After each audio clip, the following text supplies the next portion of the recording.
For those of you who don't know or may not have heard the news or seen my last video, Quebec has implemented a new policy where only essential stores, how's it going, can be open until January 11th.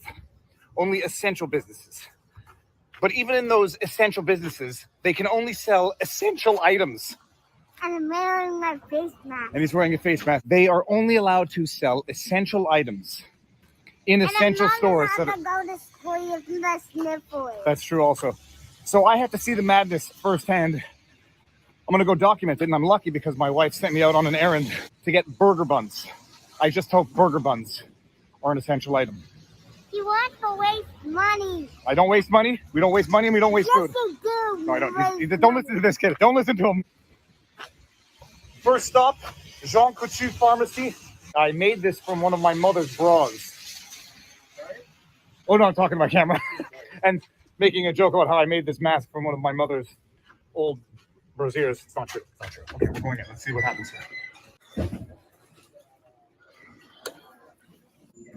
You walk down the aisle? Okay, whatever. Walk down this? Yeah. Oh, it stings. Let's see what we got here. Okay, so apparently all of this is essential. Hair color is essential. Shampoo is essential. Okay. Thus far, nothing has been blocked off. You want to get some vitamins? Yep. Okay, pick one. Good. Essential. Essential vitamins. I love these vitamins. Halls are essential. These are essential. Okay, keep going. Oh, this is essential. Good, good. Don't want any lockdown surprises. That's a pregnancy test. Essential, but we don't need one. That's a back scratcher. Apparently it's essential. Okay, we've come to our first apparently non-essential. They've actually closed off this is absurdity. You can get everything there. They've closed this off. And what does it say?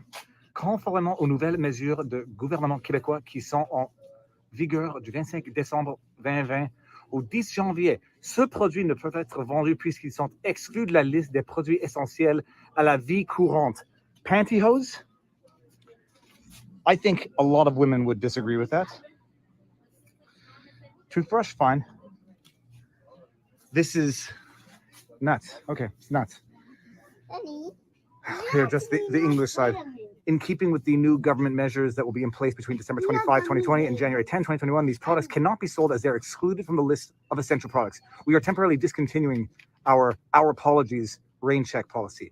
We apologize for any inconvenience this may cause.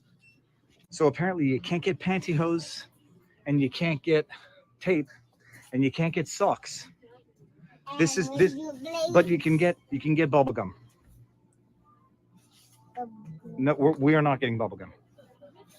You can get one pack of bubble gum.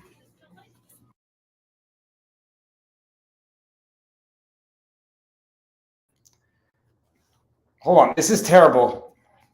I'm back in the bathroom, people. Okay, let me just see here. Yes, it's a bathroom. I apologize. I've got the romantic lighting for when it gets a little darker. Hopefully it should be like this. The camera's crooked. Everybody, I'm in Florida. And focus, let me see. It might be low quality. How low quality is the video, people? Let me know. Not in focus. Let me get my phone closer to, I've got 2 bars on my phone. If I put the phone closer to the thing, very bad at 480, 1996. Give me 1 second. Let me see if I can't figure this out. I'm going to take a chance. I'm going to come off my phone. Let me see if this works better.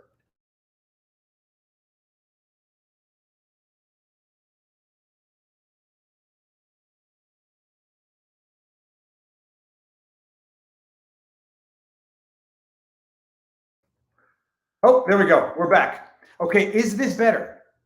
Please let it be better because I don't think I can do anything else to change this.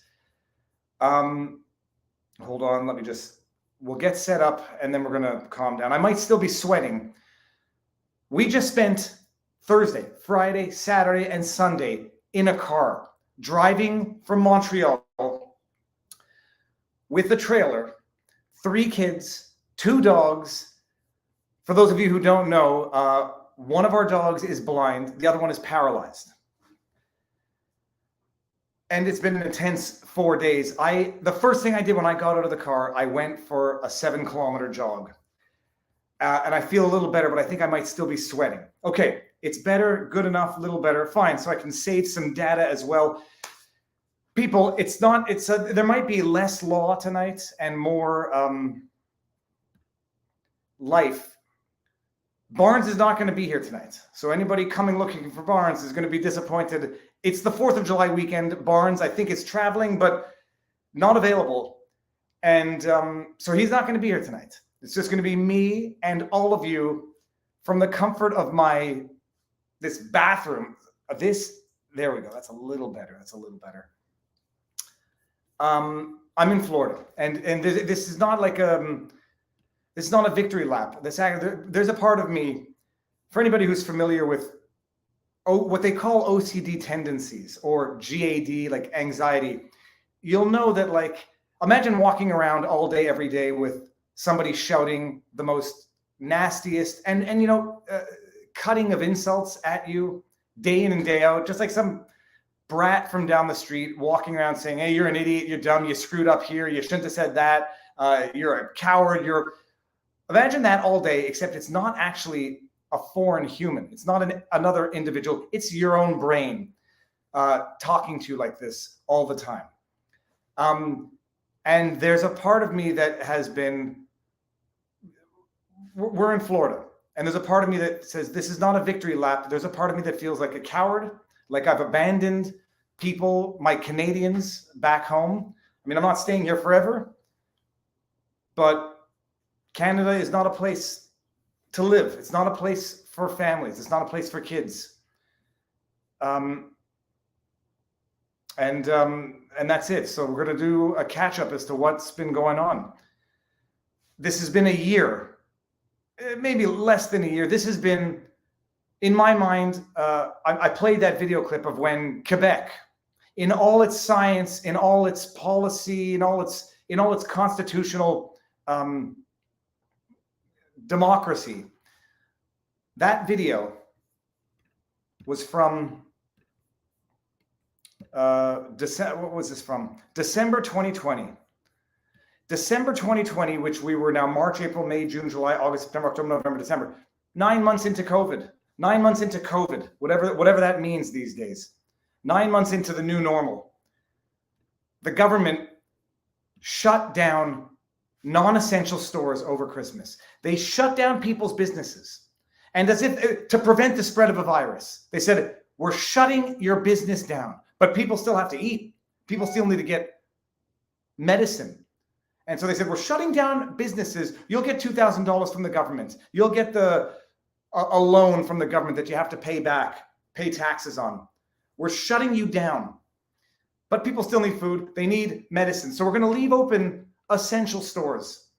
But in essential stores, they sell non-essential items. So we're going to send a list. Oh, hold on. I didn't get to that part of the street. We're going to send a list to essential businesses, which include a list of non-essential items that they can't sell in their stores that are nonetheless open. This is when I said something is broken here, and it's not me. Something is broken, and it's not, if it doesn't get better anytime soon, I'm checking out emotionally, spiritually, before physically, but there's more to the story than this. I said, listen to this. What flavor did you get? Oh, yes, you got essential sour. Nice. I like essential sour. How did you determine that pantyhose and socks are not essential? Not you as an individual, but rather. No, the government has given us a list. Oh, there's more stuff here. The winter socks, I think, are open. But the others, no. Okay, we're being governed by people who don't know better. I was in a pharmacy around this time. I saw, it looked like it was a setup from a movie. I saw a homeless person come into a pharmacy wearing shoes in winter, which is already bad. Wearing shoes. He had no socks. It didn't make sense that I could see such a thing, because the rumor was that socks are not being sold. You can't buy socks at a pharmacy because they're non-essential. And I swear to you, I was with my kid and I saw a homeless person come in. I said, I was not going to get upset. I'm not going to be able to not get upset. I saw a homeless person come in, disheveled, clearly unwell in a great many respects, come in, and he wanted socks in winter. And the clerk, just following orders, just abiding by the government list, said, I can't sell you those socks. They're on the non-essential. I can't sell you those socks. We're open as a store, but I can't sell you a homeless individual without socks. He pulled off his shoe and he said, look, I don't have socks. And they didn't sell him socks. And I wanted to take them and give her $5 and say, and I didn't do it. And I regret having not done it. That's one of the voices in the back of my head. Viva, you thought too slowly. You were a bit of a chicken shit and you didn't do what you knew you ought to have done. And I said, this is not a place to live anymore. But I did say that I would run for the country before I ran from the country. And I ran, for those of you who are new to the channel, I ran for federal office. I ran for parliament in my riding, Westmount, in my former riding, Westmount NDG. Okay, we're going to get to that in a second. Then we're going to get some, what's on the menu for tonight? Jordan Peterson, his recent ban from Twitter and his video on YouTube, which explains it. And you should watch it. It's very good. You can like or dislike Jordan Peterson. I happen to like him. I think he's extremely intelligent. You watch that video and you see how the brain of someone who knows how to think works. You see how the brain of someone who sees everything from all angles, how it works in real time. There's a new news coming out of New York that in order to get a concealed carry permit, they're going to be asking for 3 years of social media posts from active and inactive social media accounts. Interesting. And then I'm going to do some AMA, not AMA, but I'll just answer some questions. This has been a journey. It was in December. I said, if this doesn't get better, I'm going to try to make a difference. But at some point, I'm not going to sacrifice my kids. I'll sit there. If I were a single man, maybe if I had a wife, it might be a little different. But if it were just me, I might have left a longer time ago, or I might just stay there now out of spite and be a big pain in the ass. I think I can be a bigger pain in the ass to the government from here than from there, but whatever. In terms of my critique, in terms of my putting on blast the absolute insanity that comes under the guise of policy for the greater good. But when you have kids, and when you have a kid, when you cross the border, and when you come back into your own country, the government says to you, we have on record that your daughter's not vaccinated. You have to quarantine her for 14 days. Not because she's positive, not because she's sick with something, we don't know if it's COVID yet. A healthy 12-year-old kid. My government's telling me to lock her up for no less than 14 days. Not because she's sick, not because she tested positive, not because she's symptomatic, but because she's unvaccinated. Like I'm going to abuse my kid because the government says it's okay for me to do it, because the government tells me to do it. I don't have enough middle fingers to give to that type of demand. Lock up a healthy 12-year-old kid for 14 days because she's not vaccinated? Awesome. Now do religion. Now do race government. And I have another kid who has a friend. Ask her if she's vaccinated, and when she says no, for the purposes of a carpool, doesn't get in the car with my kid. And these are smart people. And I don't think they're watching, but if you're watching, you know who you are, and may you live forever.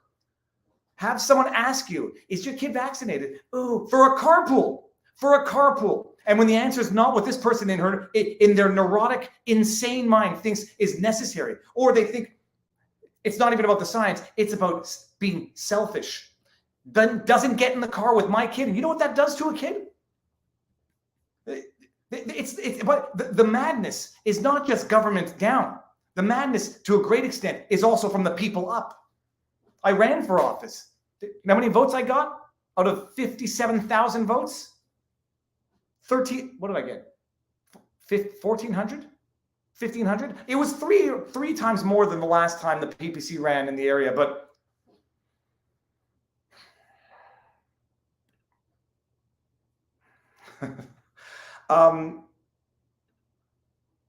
there's a few things that I'm not yet discussing because big announcements are coming in the future. Bigger announcements. We sold our house. We packed up all our worldly belongings.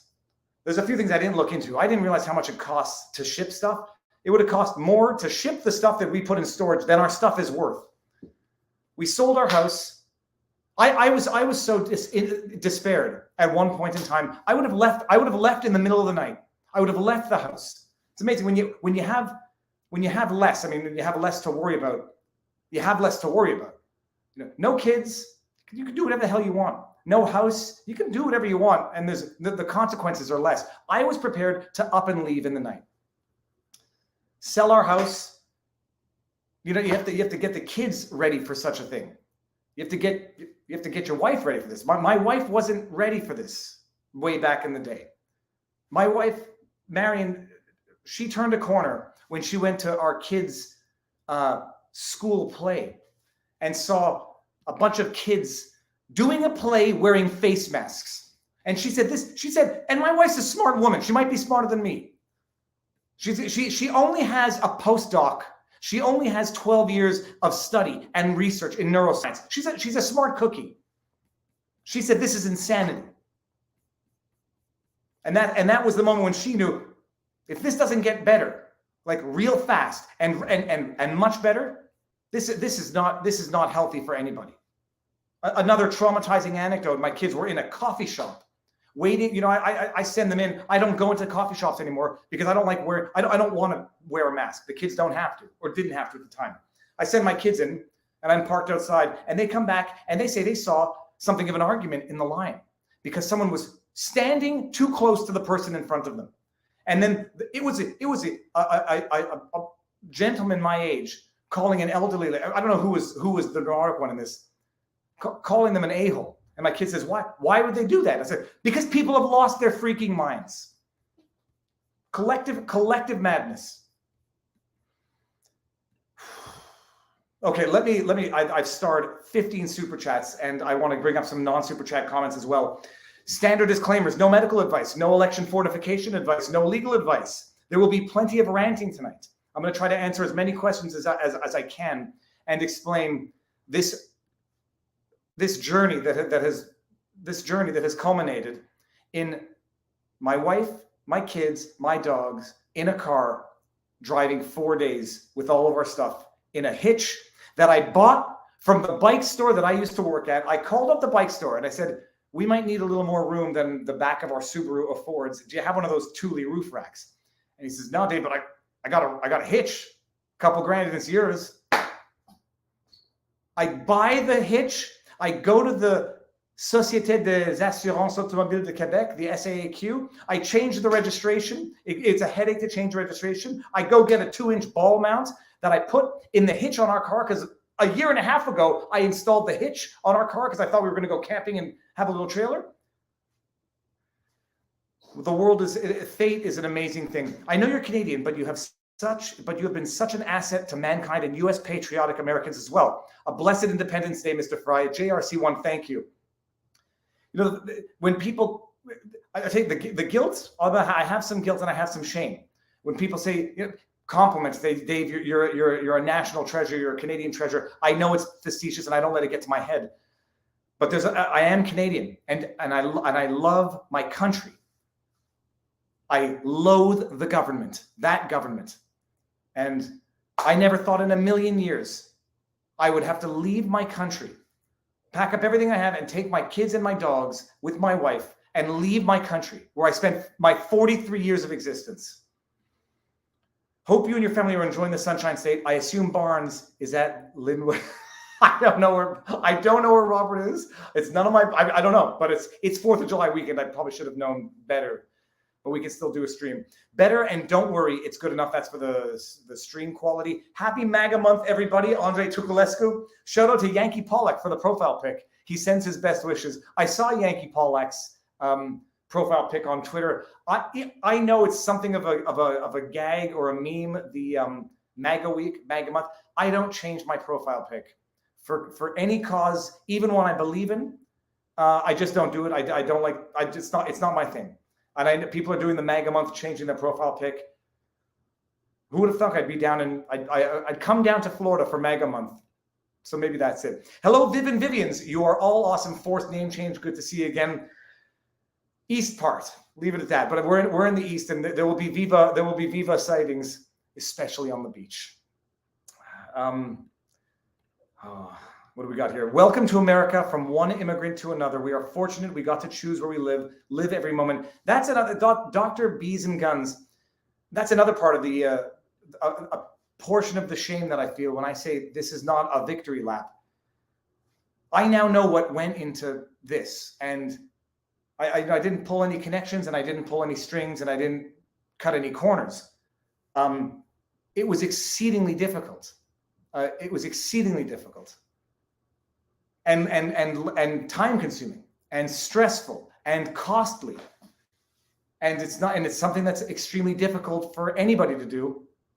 And it would be even more difficult for people without the means, especially without the navigation skills, because not everybody's a lawyer that can, to some extent navigate these things. And there's a great many people who it would be much more difficult. Truth is, if to some extent, it might be easier for people who cut corners or just come and stay type thing, but it's exceedingly difficult. It's exceedingly costly. And there's many people who want to leave Canada right now for the same reasons I did and do, who can't. And the government has got them hostage and is keeping them. Viva, many left Germany. They weren't cowards. Your family comes first. You do what you do. You do what you need to do. Welcome to Florida. The irony, Donna FR Florida. The irony, Donna, my grandfather fled Poland. My grandfather was the only one who up and left Poland in 1933. He went to Argentina. He went back to Poland. I believe it was May of 36 to try to get additional family members, and they didn't want to come. I'm not saying Canada is going full Yahtzee, Germany, World War II. I'm not saying it. There's no but. It's just, the irony is that my grandfather was the only one of our family of 25 who left Poland in 1933 and again in 1936. The others didn't leave. And I can understand how people just say, it'll get better. It'll get better. The government is already talking about new variants, bringing back face masks. They said, don't delete the apps on your phone, the vaccine passport apps. Lord only knows what that means. It's just an irony. And, I'm sitting there talking with people, friends and family. It'll get better. It's not that bad. It's like, how much worse does it have to get? How much worse could it possibly ever have to get than locking kids up for 14 days, not even because they're sick, but because of their medical status, healthy, negative tests? I think America is broken too. Canada is just more broken. I have found there are more Americans fighting back than there are Canadians. And I'm not saying this with any degree of judgment for individual Canadians. It might be cultural, it might be historical, it might be what made Floridians the punchline of many jokes, the punchline of many stereotypes. It might make them what it is to be the last bastion, the strongest of the fighters against the oppression. And I'm calling it government oppression. In Canada, I've noticed, because I've run for office. I went door to door getting signatures. I went and did public speaking events, political speaking events. I have a YouTube channel. I've conversed with enough people to know that there are too many Canadians who have no problem with this. I was just in the park the other day, by the way, to continue with this rant. Sorry, this is what it's going to turn into tonight. I was in the dog run with my kids, my dogs. I didn't bring Pudge that time because it's a gravel dog run and the gravel gets wedged up her vajayjay as she, slides along the ground. Just remind you, you think that's too much information. Wait until I tell you the trick that I discovered with Pudge staying in hotel rooms. This elderly gentleman comes up to me, and I think I may have mentioned this in another stream. he comes up to me, and I guess we hadn't been to that dog run in a while, or he hadn't seen us there, and we didn't look local to him. Comes up and says, "You come here often?" I was like, "Yeah, well, we're living with." I didn't say we're living with my parents down the street, but we were. I said, "Yeah, we're here." We start talking, and I mentioned, that I don't know how it even came up. I don't know how it came up, but it came up about the issue about medical procedures on kids, and other states having never implemented these things. And he literally looked at me and said, "Oh, so you think that's better?" An elderly gentleman who is prepared to sacrifice my children for his own sense of well-being. That's of the educated, upper class Canadian who has no problem sacrificing my kid for his own selfish sense of security. And he in his own mind looks at me and says, "I'm the selfish one, because I won't subject my kids to a certain medical procedure to keep him safe for having to the extent that he's already presumably submitted himself to the same medical procedure." So it's all so good, so effective, and so amazing that in order for what he did to his own body to work, someone else has to do something else to their own body for it to work on him. And this guy's prepared to, compel that on my kids. And younger people, parents who have already done it to their kids. To some extent, I believe it's a misery loves company situation. They need other people to do it so they can drown out their own potential feeling of regret or guilt of having done it to their own kids. One of the things, my father, he's still alive. So whenever I say my father used to say growing up, he's still here. He used to give us the analogy of people at war. Killing the first person was the hard one. After that, it became easier to kill because you sort of broken that barrier. And I understood what my father meant by it. But I recently watched, it was a documentary on the Rwandan genocide. What movie was it called? I won't remember it. And it was one of the soldiers who said, after you've killed your first person, you kill more people, and you as many as you can, not because it becomes easier, but because you want to make it mean less what you've already done. And the only way to make it in your own mind, to rationalize it to yourself, to make it more palatable. So it's not such a big deal because look how many I've continued to do after this. Look how many people I've continued to kill after this. So it means nothing. And so the individual, it becomes easier to kill more after you've had your first kill, not necessarily because it becomes easier, but because it becomes your way of coping. The ironic, paradoxical way of coping with the wrong that you've done is to commit more wrong to dilute the wrongness of the wrong that you've already done. And that's the way I feel to some extent, parents who knowingly have done something that might have potential repercussions to the people that they love the most because they thought it was necessary when they did it. And the only way to now deal with that potential remorse, buyer's remorse, regret, whatever, make everybody else do it, because then it dilutes the badness. It dilutes the potential mistake that they made. That's my feeling. Not sure if it's true, but it's my feeling. Oh, I've missed a ton of. I'm going to try to star a lot here, and I'm sorry, I'm going to miss a lot because I'm not actually reading the chat while I'm ranting like a lunatic. But wait, I'll just wait until I go over the drive down. My goodness, it's long. I had no idea it would be so long.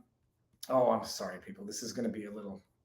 If only I had a producer. Maybe one day I'll get a producer. I know people have reached out and said, "I'll be a mod, I'll be a producer," but I don't like other people.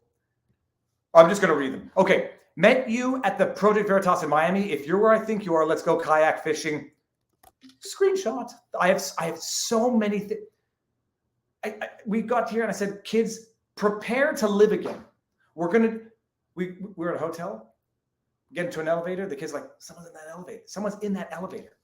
These are my kids. I was like, and I'm not. It's just it becomes reflex not because they don't want to do it, but because in Quebec, you get into an elevator with someone else in a building and you don't have to. That's assault, brother. Quote Billy Madison. It was Billy Madison. In Quebec, you get chewed out, you get stink-eyed, you get a bad look if you get into an elevator with another person. It's not normal trauma. Ottawa, missed you people. Had your merch on. Amazing 2 days. We got James Top on briefly on the drive down on Thursday. Seize the day. Nice to see you again. If Americans don't rise up to the perils of a large national government, it will happen here too, Viva. Americans, some people think to a flaw. I now understand what it means. There are more individual Americans who are not putting up with this. They're not quite as complacent as too many Canadians seem to be. There are many Canadians.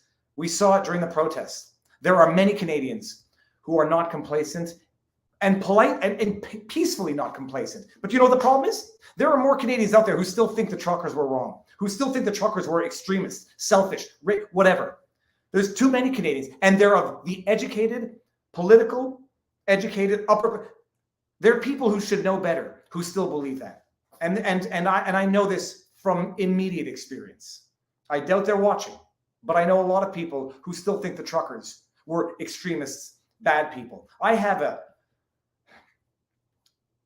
doctor, a former doctor. My former doctor crosses the street to avoid me. Smart people who don't know better, and it's shocking and it's depressing. It's disturbing how many people either don't know or don't care. We are going to celebrate the 4th of July. We're going to find a place that has, I don't know, it's going to be hard to avoid fireworks tomorrow.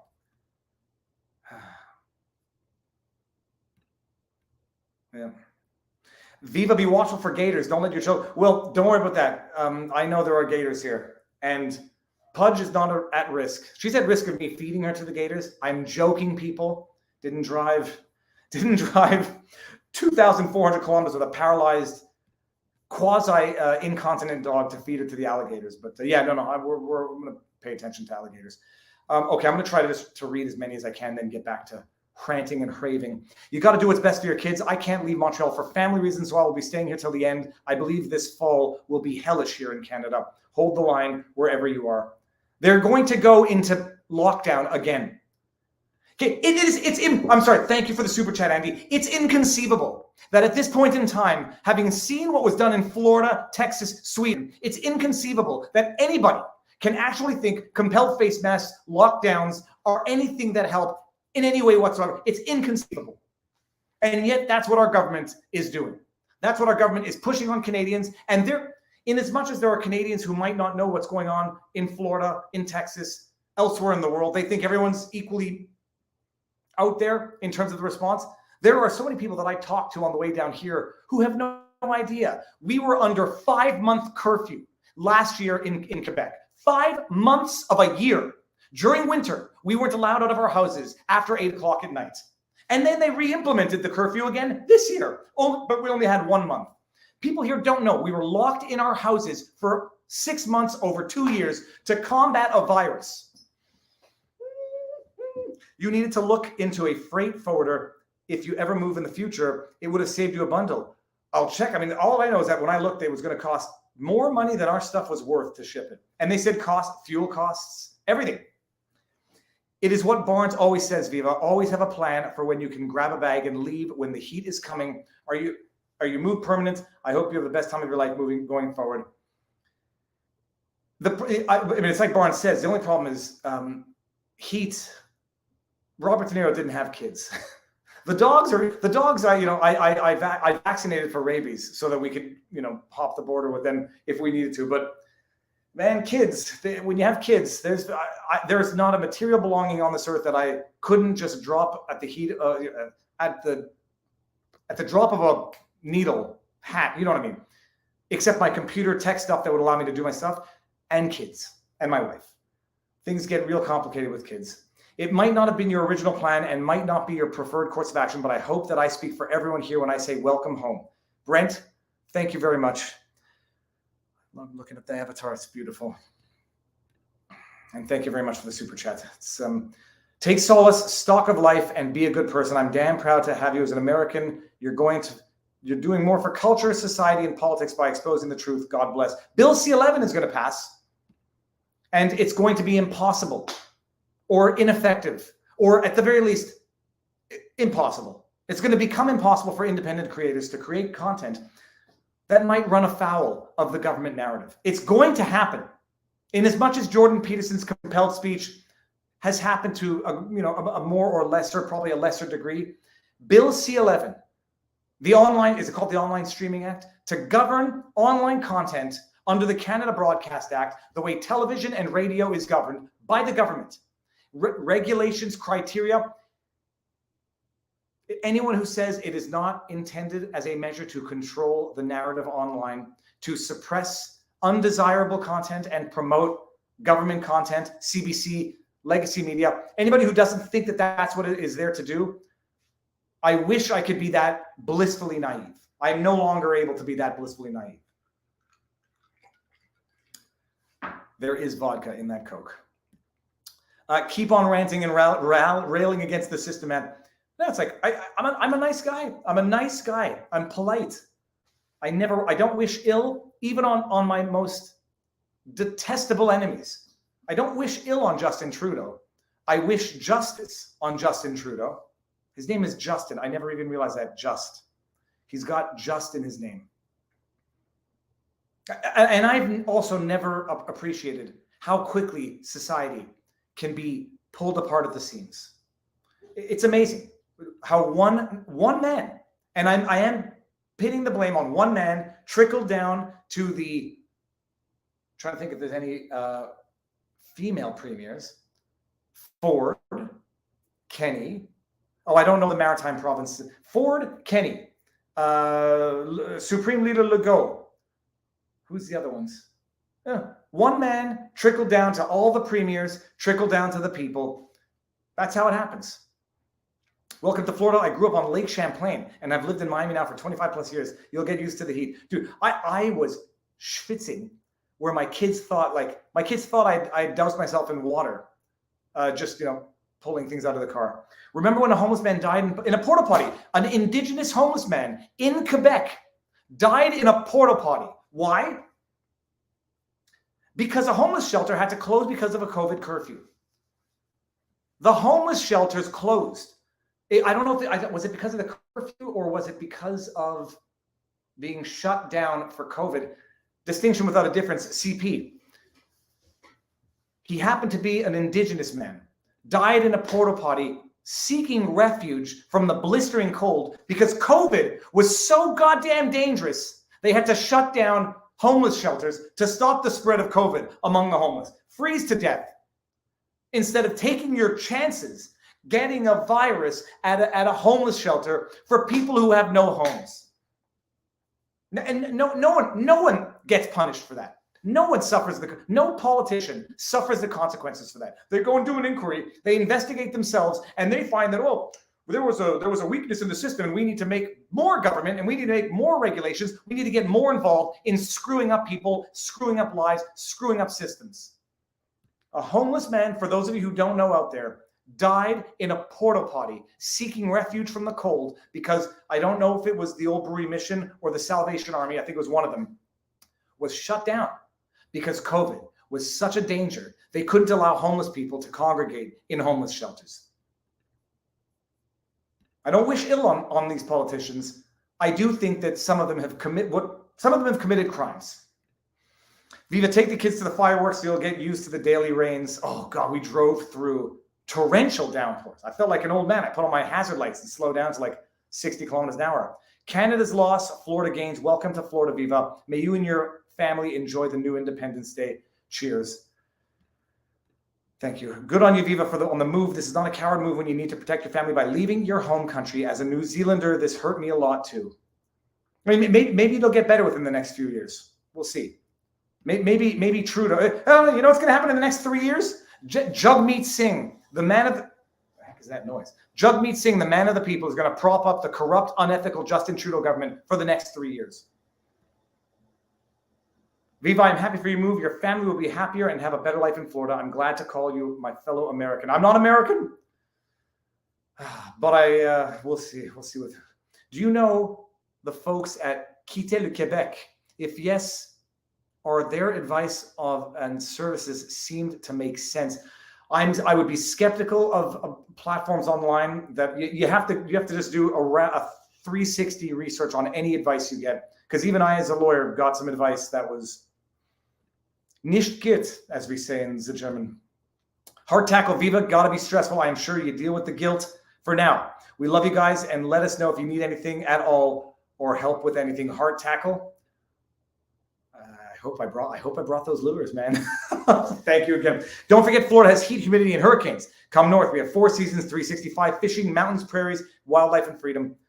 I like Florida. But in Florida, there's other reasons. Stay tuned, people. Become an American citizen. We need more people like you in America and Florida. We'll see. I already have I have family. My brother, sister, aunt, uncle, in-laws, American. I live in Alberta. I hate this country so much. You are lucky, man. Been looking for a way to move down there, but it's impossible. Feel stranded. Don't forget about us, friend. I'm not leaving anything of Canada in my heart of hearts. And my goodness. For one thing, my only concern, how long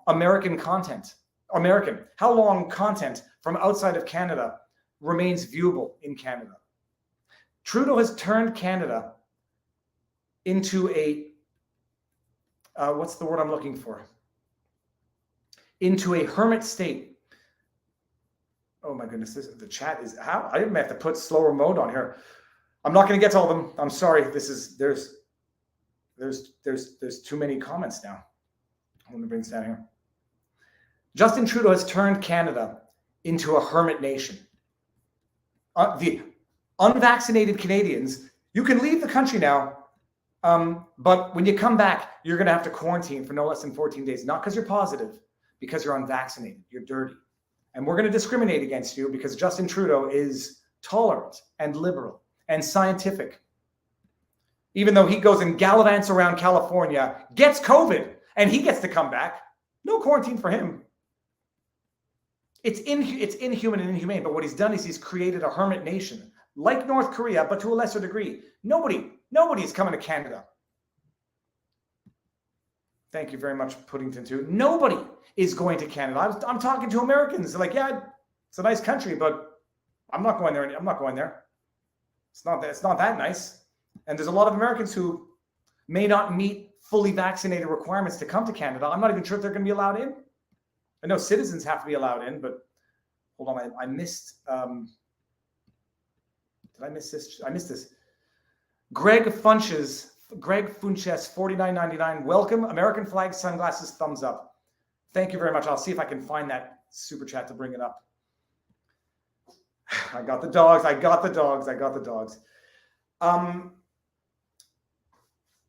So, the science, people. The science was that stores could remain open, only the essential services, and they saran wrapped off non-essential items, which included, I closed it too quickly, which included lighters and batteries, by the way. So let that sink in. And by the way, I went to a grocery store, the lighters were not saran wrapped off. Idiots. We're being governed by idiots. We're being governed by criminals, in my view, in my humble view. I can say that with Justin Trudeau because he has been convicted twice of ethics breaches, which is breaking the law. So I think it could be qualified as, it might be statutory and not criminal. Quasi-criminal at the very least. Justin, Francois Legault locked us in our homes, shut down businesses, and then let businesses open, but you can't sell socks, you can't sell batteries, but you can sell bubble gum. Bubble gum, people. But hold on, and I'm doing this for my own reassurance. No, let's bring this one up. Basic commerce tools are essential. Okay, so it is day 3 now of the idiocracy that is Quebec. Day 3 of lockdown. Curfews from hold on. There's echo. I know there's until echo. 5 in the morning. How many times? I just read some news just to get up to speed with the full-blown, absolute lunacy that has overwhelmed and overcome our province. Okay, apparently in the first Saturday to Sunday, Monday, Tuesday, 3 days, the Quebec police have issued 750 fines of at least $1,000, possibly more, so we can round it up to just being no less than $1 million in fines that have been issued since this curfew has been imposed. $1 million in fines, which makes sense because, after all, we now know that our government, François Legault's government, the CAQ, the CAC, is spending $13 million a month in COVID awareness. We're locked down in our homes under curfew, but the government finds $13 million a month to spend on COVID awareness. Not respirators, not expanding the hospitals, not actually solving a problem, making us aware of the problem. I just want everyone to appreciate that. Okay, so this is Pudge, by the way.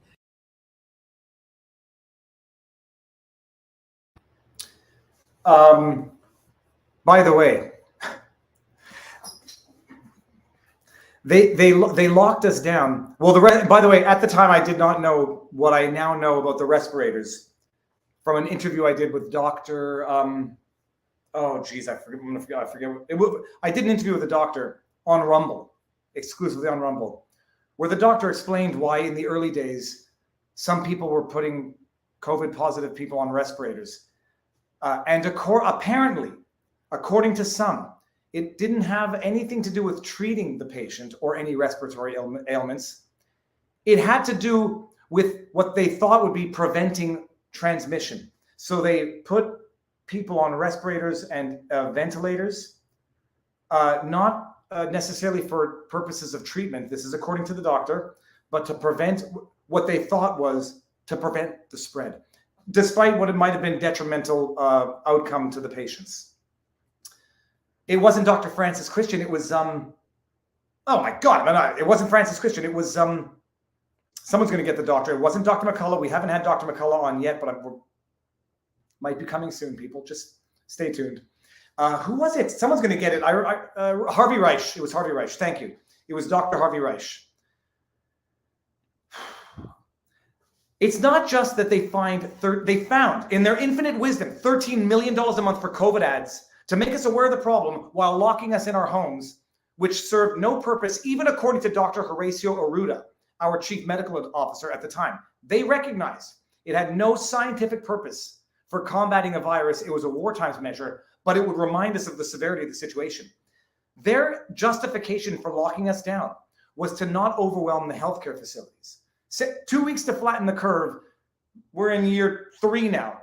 2 weeks to flatten the curve so as not to overwhelm the healthcare facilities. That was the reason they gave us.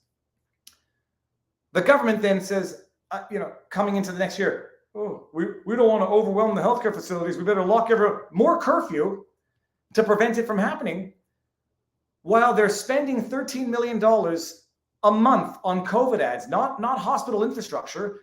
That comes out to, I'm no mathematician, I'm actually quite horrible, $152 million a year.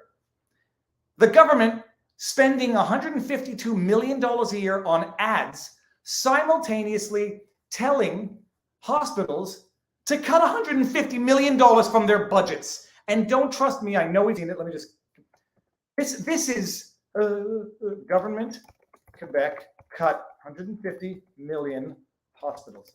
They're spending $150 million on COVID ads while simultaneously ordering hospitals to cut $150 million from budgets. If that's not criminal, I don't know what is. If it's not, speaking of criminal, that's fine. Criminal negligence, if nothing else. Oh, sorry, you didn't see what I just showed. I had to stream. My apologies. Don't trust me, people. Quebec hospitals ordered to cut $150 million from budgets. This is May 25, 2021. This is at the same time when they're spending $13 million a month on COVID ads. We found $150 million for COVID ads. Would you go ahead and cut $150 million from your budgets? Who do you think got the money from those ads, by the way? Who do you think got the money for those ads? Which ad agencies were paid with our taxpayer dollars from the government? Which actors and celebrities? got those contracts.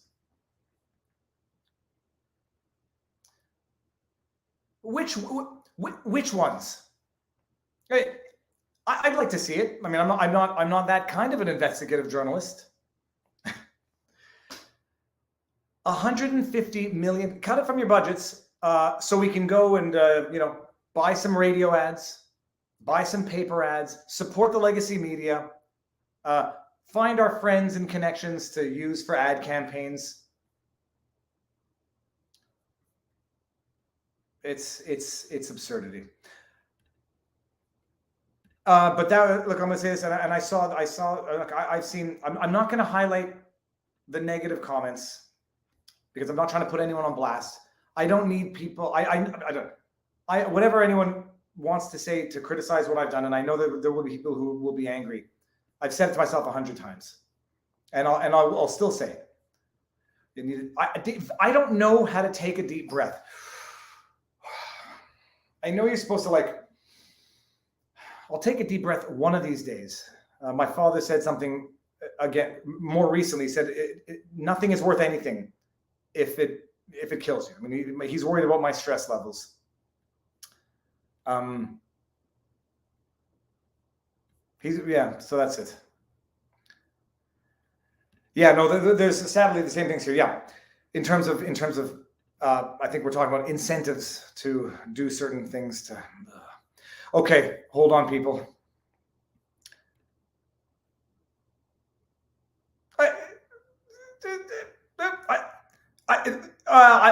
That's definitely not in Canada. In Canada, it's 2. In Canada, under 19, 2 fatalities, and I would sneakingly suspect there might have been something else going on there, like with that 14-year-old boy in Alberta that Dina Hinshaw said was the youngest boy to die from COVID. She failed to mention that the kid had stage 4 brain cancer and was in a coma. Don't trust me, people. Hold on, I'm going to bring it up. Dina Hinshaw. Here we go. Share. Dina Hinshaw. When they it's like Tom McDonald said, they kill you and then they broadcast it on the news as news. They turn you into the news. They exploit victims. They exploit tragedy for political purposes. And then they double exploit you. Listen to this. I mean, you if you've been watching for long enough, you know what I'm talking about. Here we go. Dr. Dina Hinshaw.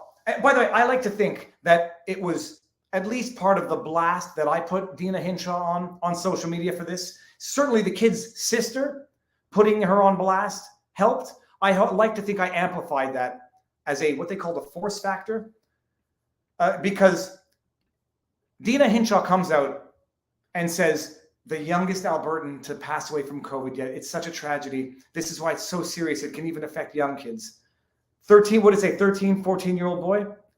Look at this face. Dr. Dina Hinshaw, Alberta's top doctor, has walked back the government's previous claim that a 14-year-old had died of COVID-19 and said the province would no longer announce COVID-19 deaths for children under 18 until a review process has been completed to verify all the facts. Dina Hinshaw and the Alberta government came out and lamented. They what's the word I'm looking for? Amplified, broadcast in the news the tragic death of a 14-year-old boy who died from COVID, the youngest in Alberta. This is how serious it is, people. Do what we tell you to do. It'll save one kid. The kid's sister came out and said, what the flip, to pull my kids, what the flip, Dina? That's my brother. He had stage 4 brain cancer and apparently was in a coma when on the verge of death when you all decided to test him for no good reason. And then he passed away and you attributed his death to COVID and not to the fact that he was at stage 4 brain cancer in a coma on death's door. And then, we made a mistake. Sorry, they walk back. We'll double check. We'll verify this in the future. By the way, they didn't walk it back because they made a mistake. They walked it back because they got caught lying. On Tuesday, Hinshaw announced that a 14-year-old was one of 33 new COVID deaths reported over the long weekend. But that The teen had complex pre-existing medical conditions that played a significant role in their death. She knew, she lied, she got caught, and then she walked it back and said, we're no longer going to announce the cause in under 18. It's beyond lying.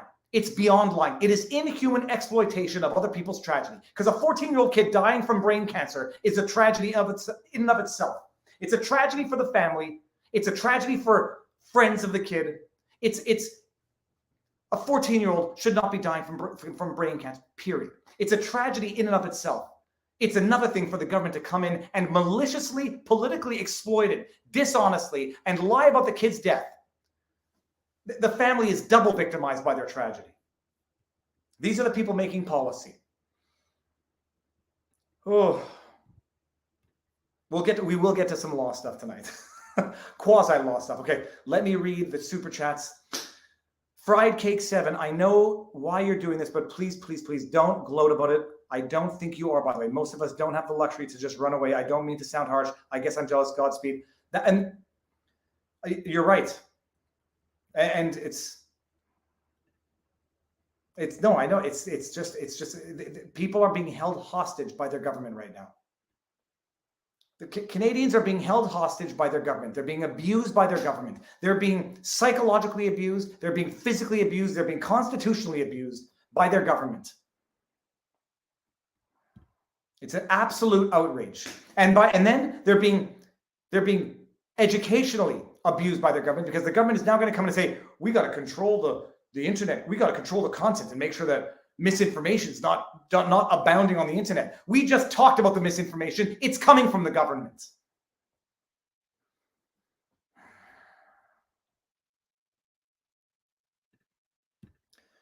Will you and your family become citizens through? I don't know. Well, we'll see the long term, but we'll see the long term. We'll see what happens to Canada. It was never anyone's intention to. It's not my intention to flee my country permanently. But I'm not fleeing anyhow. I'm down here. Big news coming. But we'll see. I would have never thought the world would have come to this in and of itself.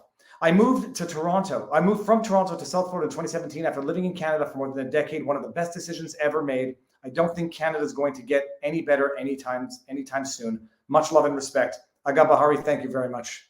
You look like a journalist, or I don't know, judging by the avatar.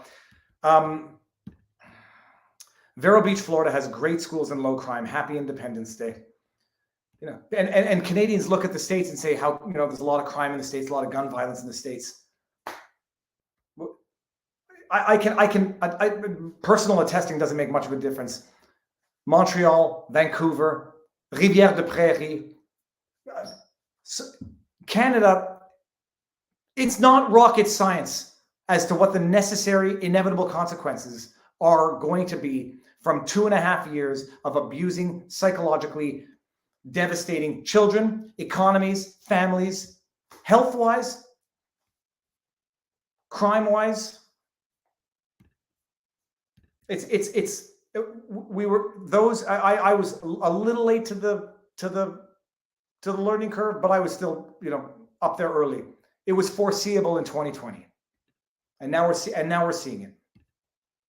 West Coast USA and Where My Politics Ruins Everything tea and a hoodie regularly. Most attention ever. Welcome. For the Viva family, thank you very much. Hold on there. Thank you. Puddington. Yeah, I got that one before. Did the drawing of Pudge and Winston I did for you make it with your move? It is being framed and it's going to be on the wall sooner than later. Just Me Nicole, I keep forgetting to share. Just Me Nicole, share your info and I'm going to bring it back up here and I'm going to put your email out on blast to our community for anybody who wants to commission the most beautiful portrait you can imagine. Pastel, absolutely beautiful. Just Me Nicole, thank you very much. Also in Montreal, Canadians are 99+% hopelessly blue-pilled. Americans do not understand how it is here. Some in New York, California, and Oregon are based, not even comparable. Hoping to get the F out soon as well. I'm actually amazed at how many people don't know how insane it was. In Canada, in Quebec in particular, but in Canada as a whole. Vaccine passports to enter stores To enter stores, hold on. Where is it? Here it is. Here it is. Let's just watch this. I'm going to let this play for a few minutes and get to some super chats. Hold on.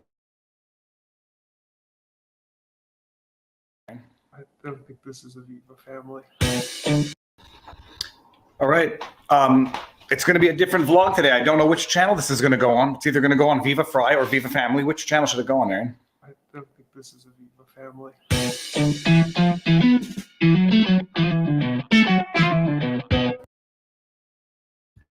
Going to unmute for 1 second. That music comes from hooksounds.com. This is not a sponsored video.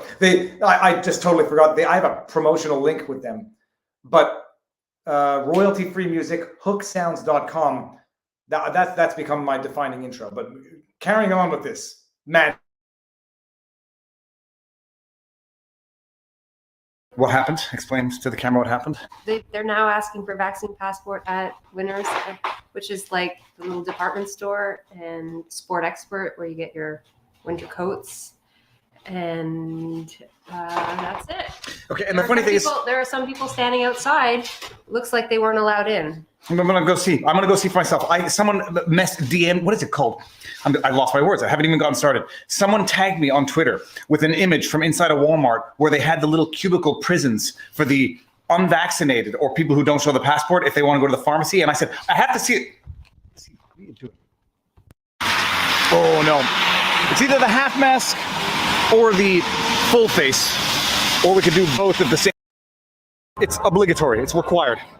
And then if you can't get in, can't get in. 100 square meters. I can get flowers. I can get whatever that is. The left is leading America down the dangerous path to socialism, and they've broken into a dead sprint.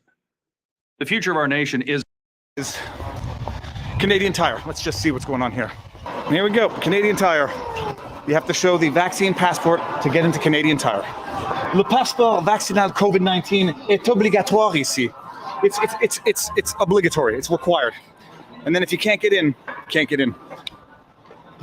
Let's just see what the yeah. And they, call people conspiracy theorists who think that we're one step away from a biometric society where food is prerequisite, conditioned on certain things. They don't like being recorded. Non, je vous filme pas. Je filme moi-même.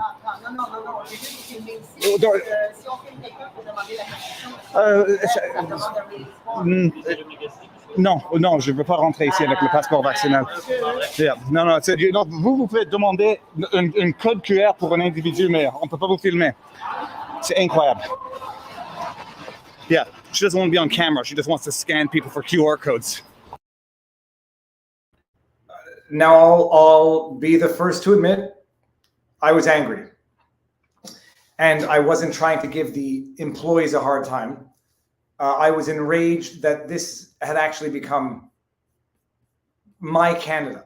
And by the way, I've talked about the disparate impact that these racist, sexist, and unconstitutional policies have on certain communities.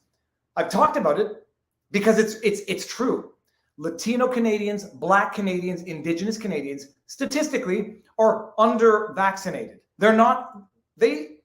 For very understandable historical reasons, don't trust the government and are more reluctant than, say, Caucasians or Asians to get vaccinated.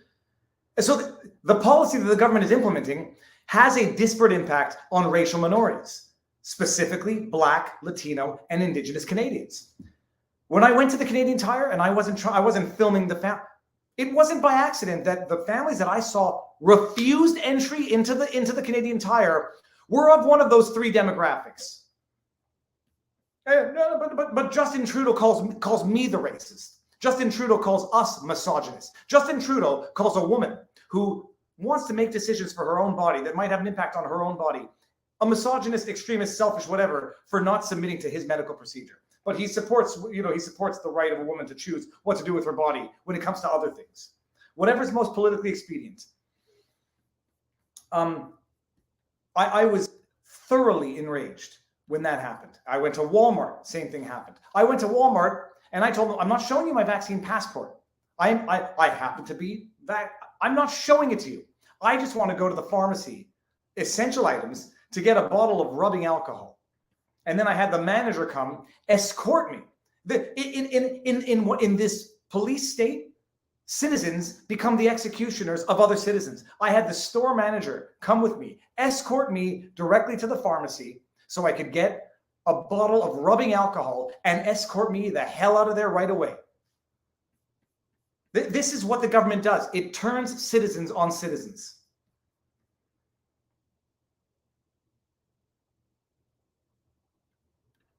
Tim Otts.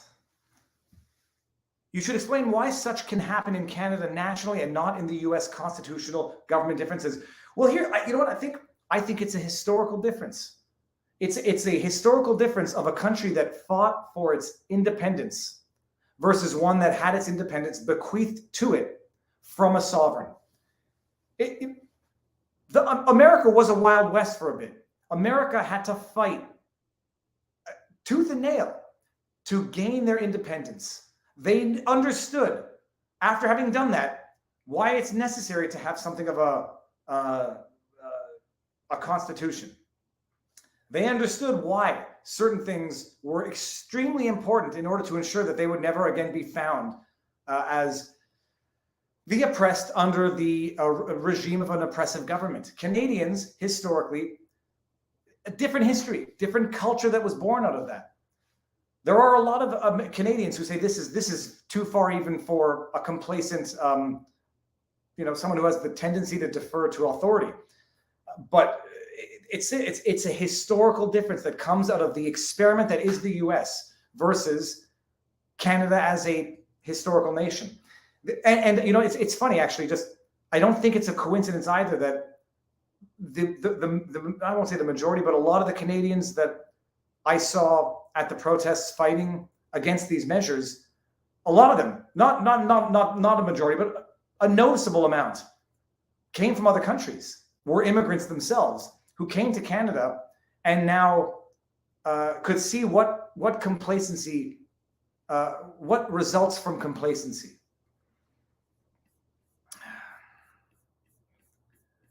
They asked for vaccine passports to enter department stores. And by the way, you didn't see the portion of the video where we explained why.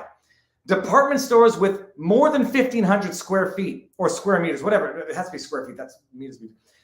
Based on surface area, department stores above a certain surface area had to require vaccine passport proof from people to enter, but small stores didn't.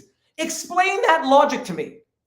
Explain that to me, other than the fact that we literally have evil politicians sitting around saying, when are they going to push back to this stupidity? When are they going to say, that doesn't make a lick of sense? When's it going to happen?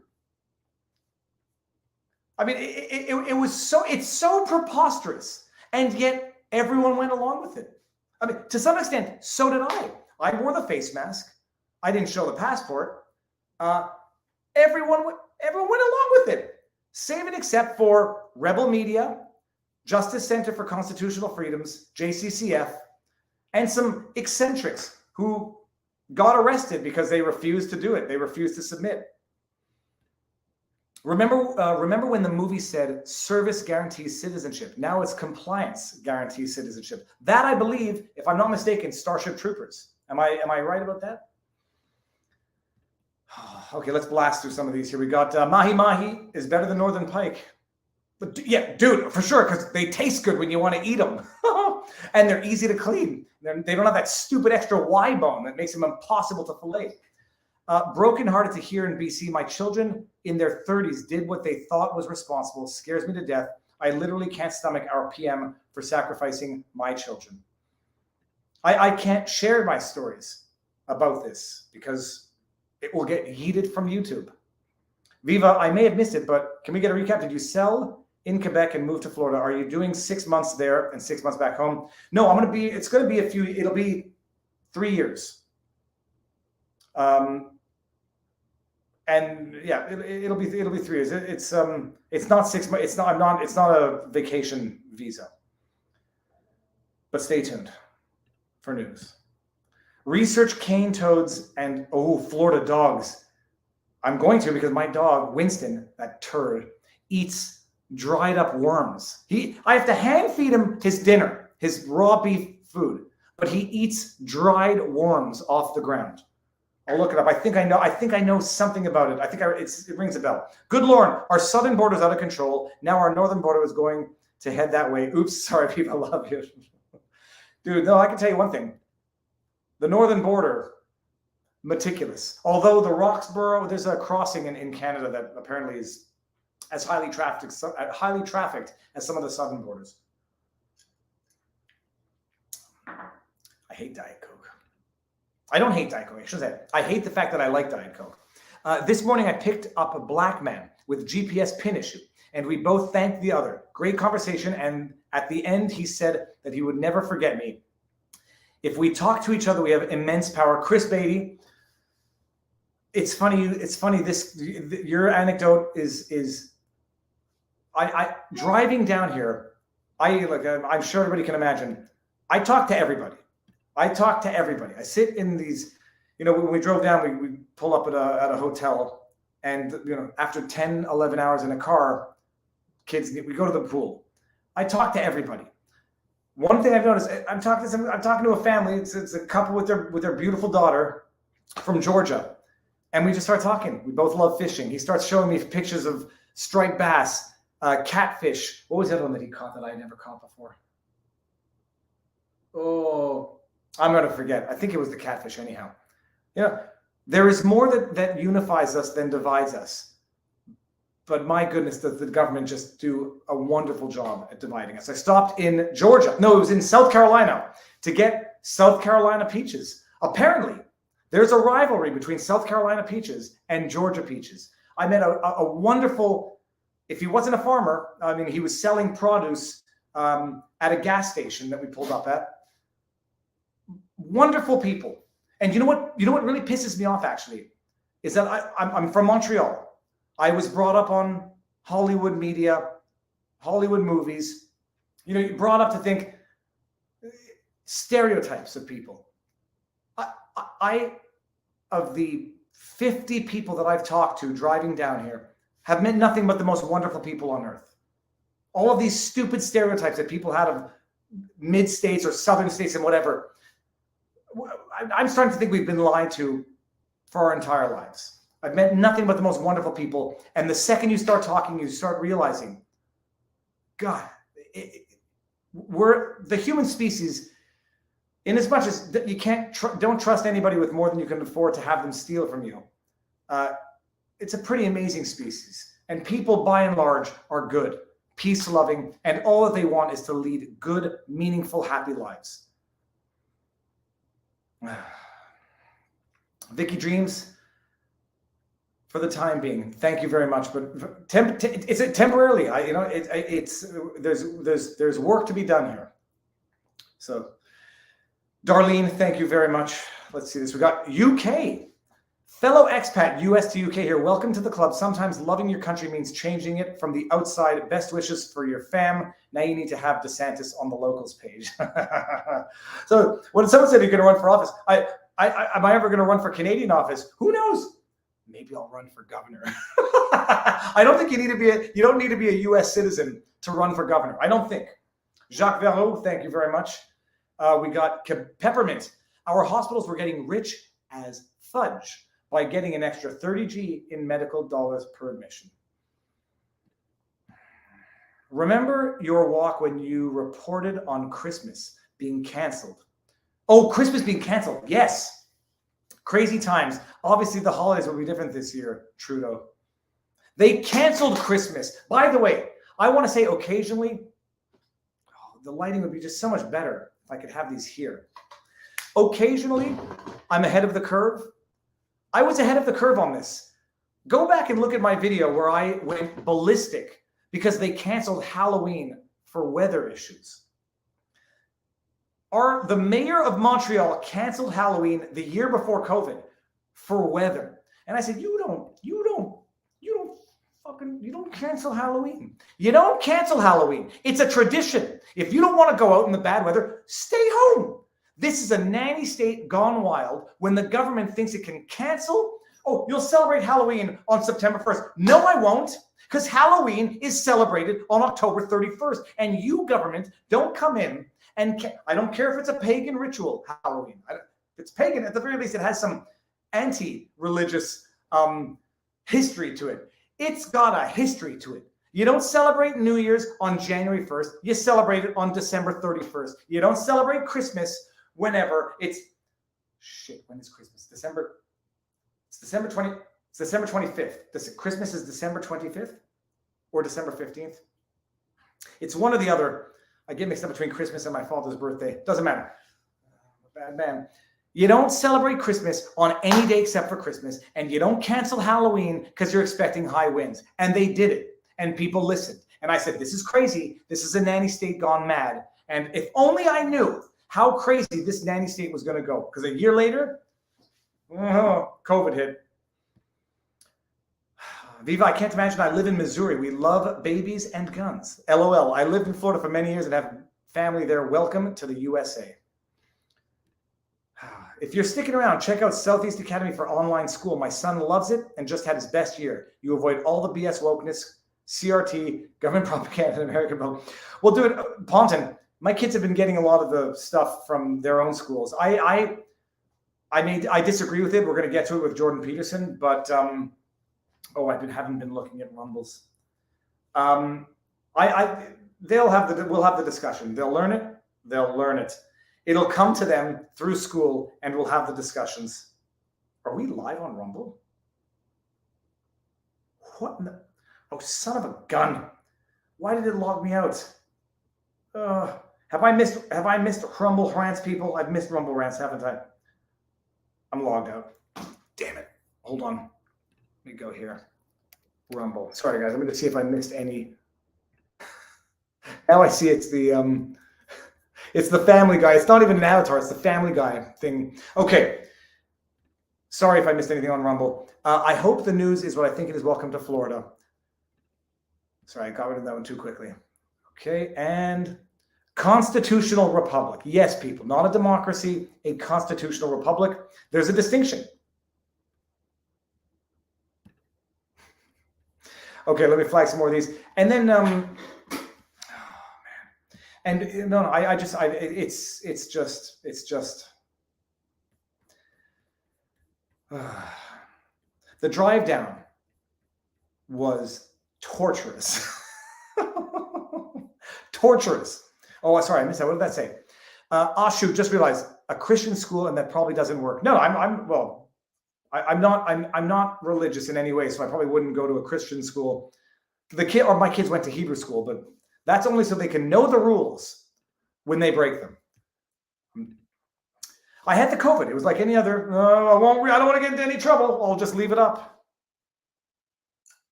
By the way, setting all that aside, thank you for the super chat. All the follow the science, all the trust the science. Canada doesn't recognize natural immunity.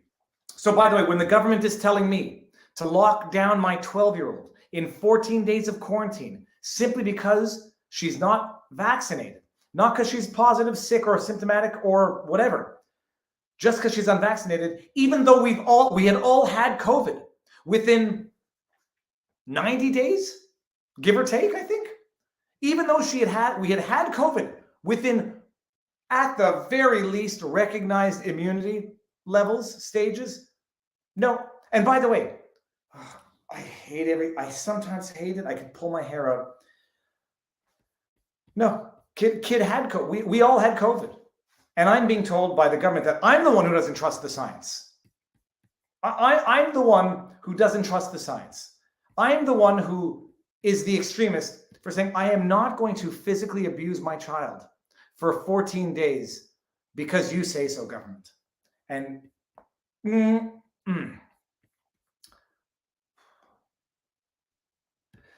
okay, so that's it. I'm going to get some of those super chats afterwards. Let me see here. You heathen. Dude, well, I sent my kids to Hebrew school. We sent our kids to Hebrew school. They know that lobster's not kosher. I'm still eating lobster. I'm still cooking it. And it's not to be rebellious. It's because it's delicious is what it is. Angry. I'm not angry. I'm actually like, I'm shocked. In April, or it was March 2020, I went to my dad's place and we were talking about it. And like, I'm an anxious person in general. I was like, it feels like the walls are closing in. It feels like it's coming to an end. And he says, don't worry. People will come to their senses soon, but you can see how quickly and how easily society as a whole can get whipped up into a frenzy. I don't think he knew that what he was describing was what we've now come to term as, what's the word I'm looking for? What is that noise? Mass formation psychosis. I don't think that he had that term in mind, because that term has now become a loaded term, like conspiracy theorists. But society gets whipped up into frenzies periodically. Mad, frothing, insane frenzies.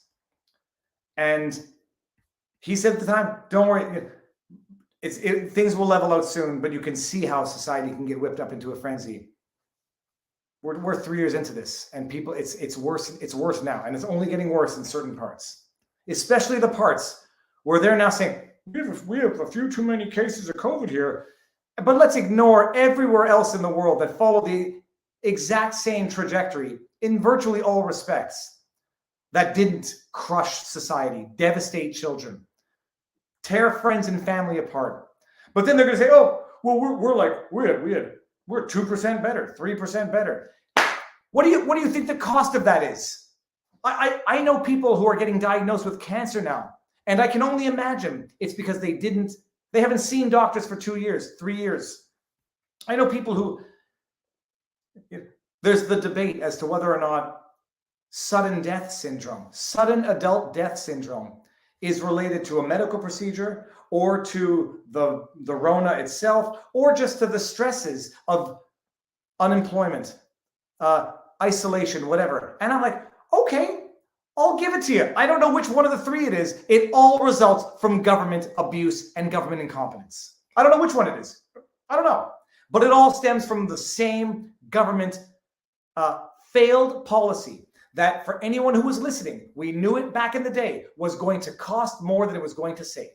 Because Canada and Quebec did. By the way, they didn't even do 2% better than Florida. Quebec is the worst province in Canada in terms of COVID issues, deaths, illnesses, whatever. It's the worst province in Canada that had the most draconian measures. Go figure that out.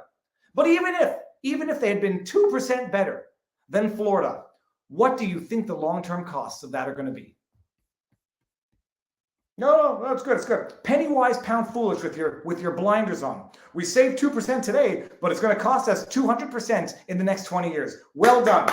Congratulations. You're an idiot. Not you, the government. I'm talking about the government, not any of the viewers, subscribers, or Canadian citizens who had to be who were victimized by such policy. Some chats that I clearly cannot bring up. So I'm going to start some super chats and get back to them in a second. But the drive down, painful, torturous, especially the part that you've already driven, because I've already driven from Montreal to basically Virginia alone. I've driven from Montreal to New Jersey with family. That's a long time to drive when there's no new road. And then the midsection from, let's just say New Jersey to North Carolina, not all that interesting. Not gross, nothing terrible. Not 401 Montreal to Toronto, boring. Just not particularly interesting. And we got a dog who you gotta take out of the car to squeeze every now and again. Who we're driving, and the dog pooped in the, it fell out, just paralyzed in the back legs. It just came out. Everybody knows within 5 seconds a dog just pooped in the car. Oh, and speaking of the TMI, I'm gonna do it. So we go to dog-friendly hotels, and they all ask, "Is your dog housebroken?" And they're both housebroken. One of them has accidents, but predictable accidents, which therefore can be dealt with. I have trained Pudge to pee in the bathtub, and when I know it's coming, she can poop in the toilet. I put her in the bathtub first thing in the morning before I know that I won't make it down out of the hotel without her dribbling out on the way. Put her in the bathtub, tickle her, and the contraction makes her pee. Phenomenal. Wash it down. It's just like, a kid peeing in a bathtub. And when I know the poop is coming, I hold her over the toilet and she poops into the toilet. I can't show a video of it because I feel it would be too embarrassing for the dog. And I do believe that Pudge knows when people are looking at her. But it's not just a housebroken dog, it's a house trained dog. Pee in the bathtub, poop in the toilet, phenomenal. Okay.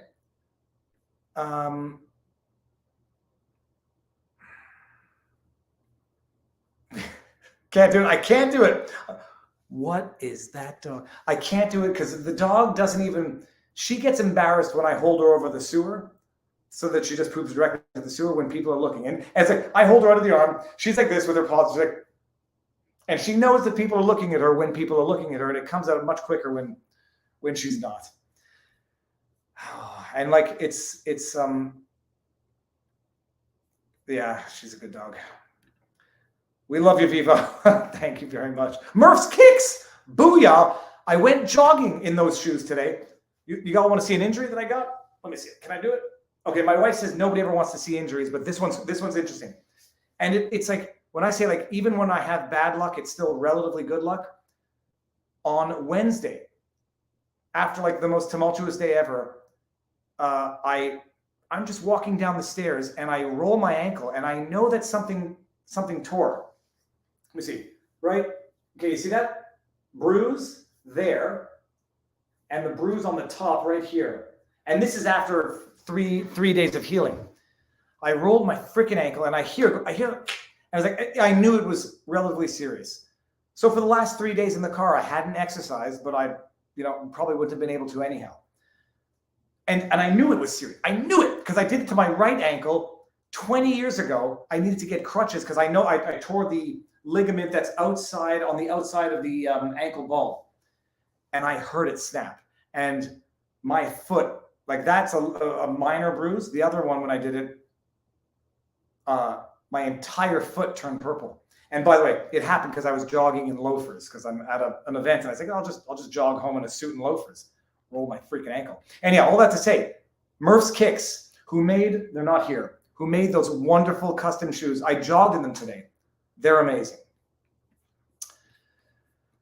Oh, now, we should get to some other, well, I'm going to do some super chats. Oh, let's see this here. 100%, you don't teach your kids about war by sending them to war. Education is awareness, research, content.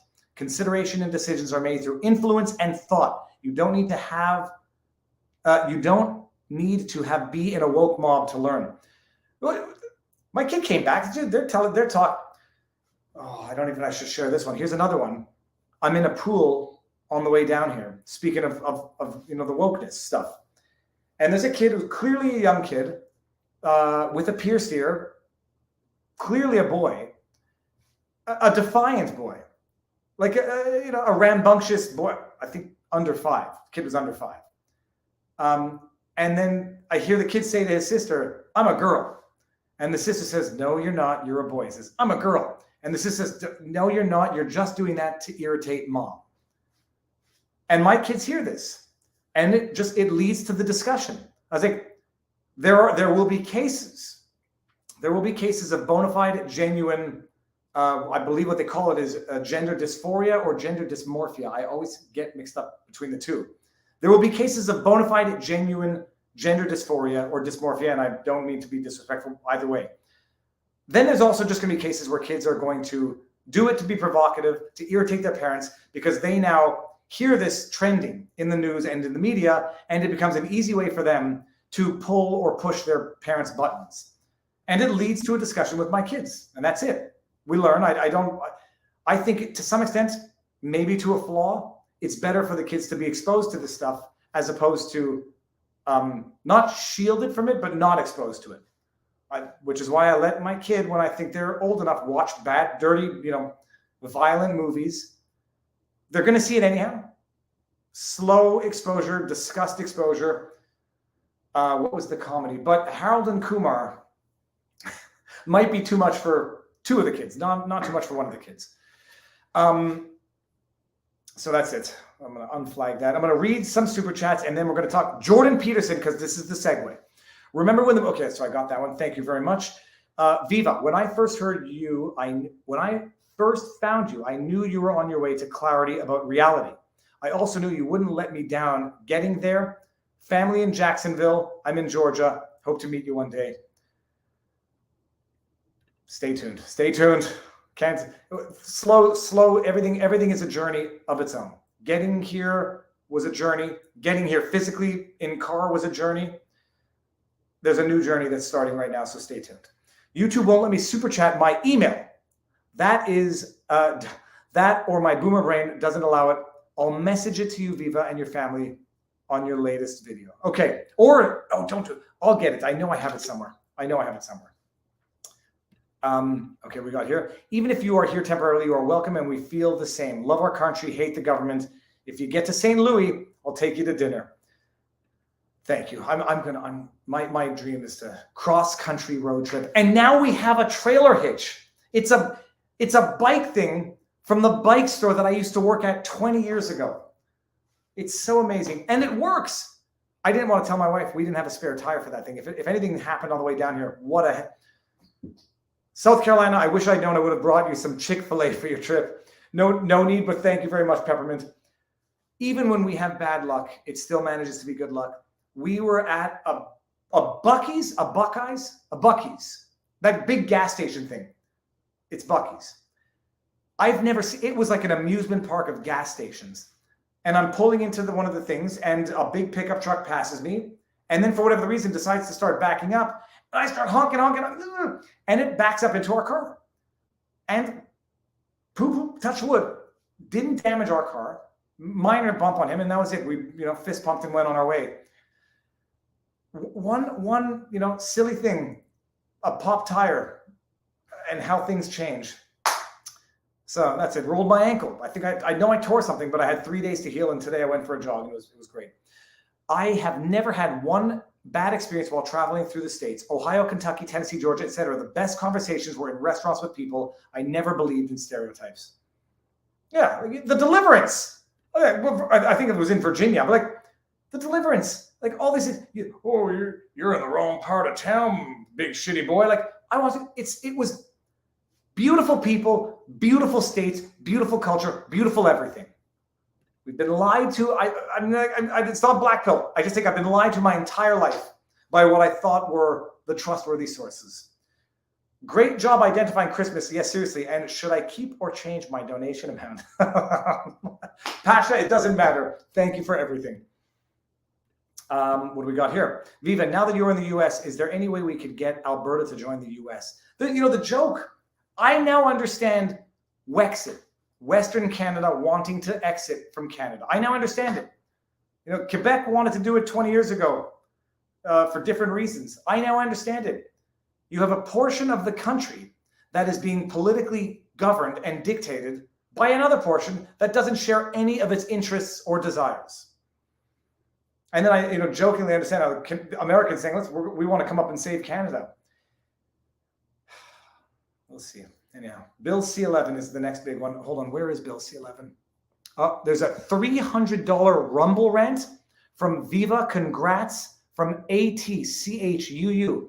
Doing this on Rumble so you get more of the money. We're glad to have you. Remember to keep the U.S. sane once you naturalize and get to vote. I got my siblings. They two of my siblings love it here. Thank you very much, Atch2, for that amazingly generous Rumble rant. For what it's worth, you and your family are braver than most to choose principles and freedom over comfort. Your online family loves you. Stay strong. I think I've done everything. I've done everything I usefully could from Canada. Ran for office, had the debate, and that running for office allowed me to not unleash, unloosen. It allowed me to speak my mind and know that I could justify speaking. I could justify pissing some people off politically because I'm running for office. It liberated me to some extent. But my voice is, voices in Canada are about to get suppressed. Jordan Peterson flagged it on Bill C-16 when they added gender identification to aggravating factors of certain crimes. And that has what his prediction has proven to be true to some extent. C11 is nothing but disguised suppression of dissident voices in Canada. Maybe things will change, and hopefully they will. For what it's worth, okay, sorry, thank you very much. We now have seen the result of 2 years of government abuse. You used to be a calm, rational, easygoing family man. It was either liberal policies or that vlog about Alex Jones. I'm still, well, no, I don't think I was ever calm. I'm still rational. I'm still easygoing. But I think I've gotten a lot more cynical. I mean, I was cynical to begin with. Like, you know, I love people. I just wouldn't trust most people, in the sense that, like, having practiced law for long enough, you see what goes on behind the doors of the smiling faces of the community, and it's oftentimes very dirty. And we learned in the Harvey Weinstein donated so much money to women's causes, and then when the curtain gets occasionally opened, you see how disgusting everybody is. And that I'm not saying that that's a rational assessment. I'm saying that that's the trauma. Most people, or some people may not know, commercial litigation since 2007. I had 13 years of active practice. You see what goes on behind closed doors, the people who are the pillars of communities, who donate to all these charities, who run these wonderful galas and not-for-profit organizations. And then you see what goes on behind. You see what goes on. On the one hand, it sensitizes you to the fact that you can't really trust people, even though you have to be nice to people. And on the other hand, it does traumatize you. I could never understand how businesses could succeed. Until my own recent experience, I didn't understand how businesses could possibly succeed. How can any business succeed when all I've seen for 13 years are siblings fighting siblings over shareholdings in company, shareholders screwing other shareholders, people suing? How can you ever expect a marriage to work when all you do is work divorce law? But no, the last 2 years have really opened my eyes to how society can be whipped up into a frenzy where people can justify atrocities to themselves. And they can justify atrocities to you for the greater good. My face is itchy. It's come to the point now where I can really understand how, even in times of the most egregious crimes against humanity, they sat there and said, it's for the greater good. These people are such a threat to our society that it's for the greater good that we're committing atrocities. Yeah, it's bad, but it'll be worth it in the long run. I mean, I can see how people justify that to themselves in the darkest eras in the darkest moments of history. And I think people are going to look back on this and say the exact same thing. Broken Arrow, thank you. All right, I'm going to get to some of the super chats in a sec. Let's just pull up, the Jordan Peterson segue. For those of you who don't know, Jordan Peterson has been, I believe it's suspended from Twitter until he deletes a post. But the act of him deleting the post would be an admission of culpability, an admission of guilt, an admission that he broke the rules, that he harassed someone a bit, whatever. He put out a very thorough and a very thoughtful, where is it? Twitter ban, here it is. He put out a very thorough and a very thoughtful analysis.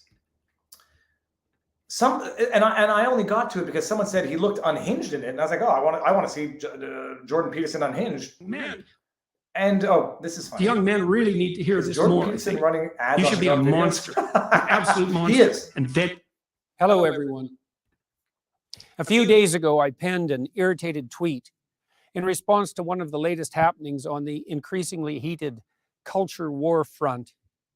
In response to the decision of an actor named Ellen Elliott Page, I am employing this awkward and impossible naming style because it is now apparently mandatory, and am probably doing it wrong. I'm going to stop there and paraphrase the rest because I don't want to be accused of playing it in its entirety. Everyone should go watch it.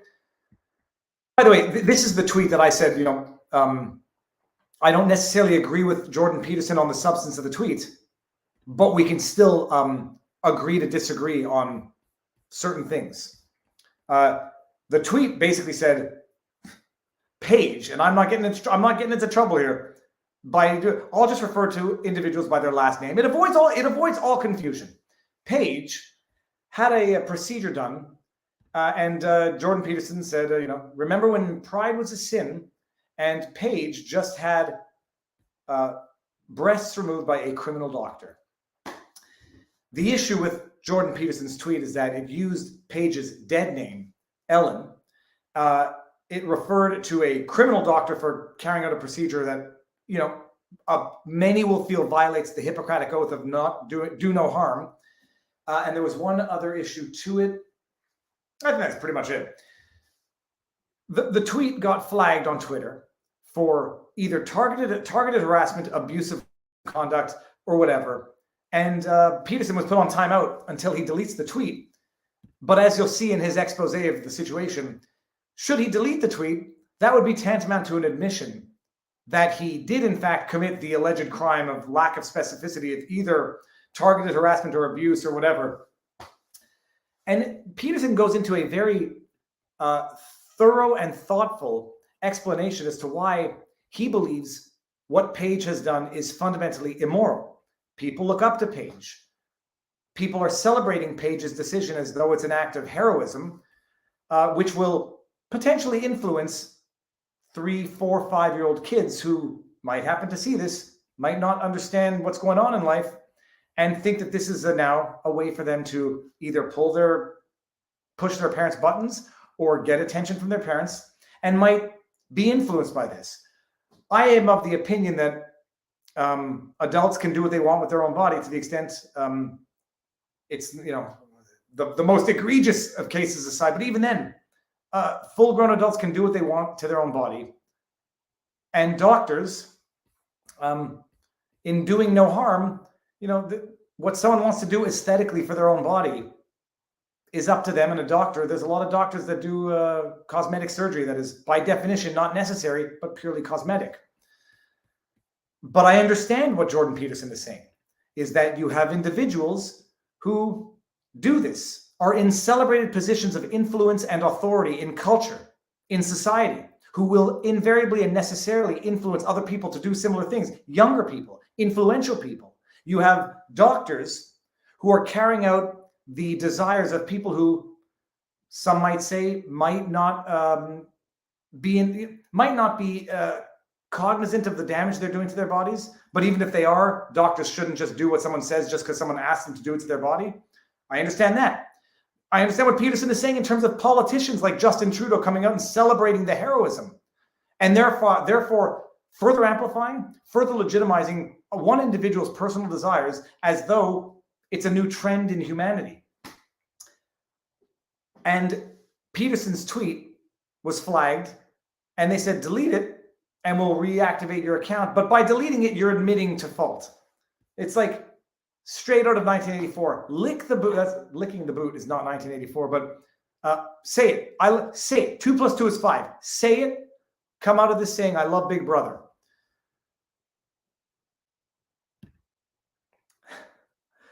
And now I pulled out some interesting, just illustrating the absurdity of this, is that they are now describing Paige as a he in the description of the movie for Juno, saying he played the pregnant mother in Juno. Now, reading that, you might think that the character in the movie was a boy pretending to be a pregnant woman, a pregnant mother in the movie for the purposes of the movie. It changes everything. The absurdity that results from compelled speech is almost, it becomes too much to digest. And so watch Jordan Peterson's analysis of the situation, explanation. Whoever said that he came off as unhinged, I didn't find it. He comes off as angry, in as much as that's a sin these days, but he is angry, and I can understand his anger. I hear a dog barking, but I'm going to get that in a second. Let me see if I can't find the specific section without playing too much of it, because I don't want to. Criminal or not were the operations undertaken? This is Webflow, Well, at least he's got ads running. That's always a good sign. coding tool. Okay. Taken by the fascist physicians who carried out the Nazi medical experiments legal? Yes, under the laws of the time. But were they criminal? I'll leave that question up to you to answer. Perhaps it is in a very tiny minority of truly unfortunate cases. To suffer the consequences of the theoretical mismatch between soul and body is less of a risk ethically, personally, socially, and philosophically than the extremely active intervention that constitutes so-called gender confirming, another hated phrase, surgery. I might also point out that the trans surgery enterprise is now a $300 million per annum growth industry, rate of projected expansion 15% per year, projected increase by 2027 to $750 million per year. An expanding enterprise in a time of global uncertainty. Time to invest both in the requisite surgical skills and perhaps in any industry associated with this vicious and unconscionable fad, primarily entangling, as such things so often do, the youthful and female. Isn't that a concern, intersectionalists?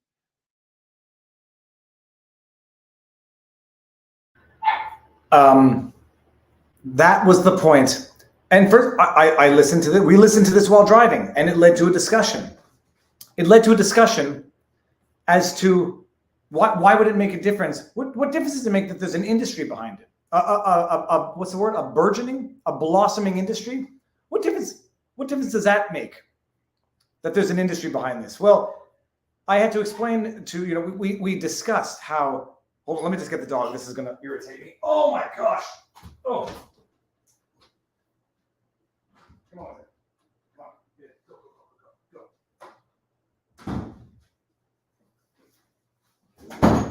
Oh, okay, here he is. Yes, you're making noise. Oh, he's really nibbling it. He's getting in there. Yeah. Oh, I embarrassed you. I'm sorry. Okay, you all just saw the dog burp in real time. He just burped, and I think everyone heard that. That might be a first.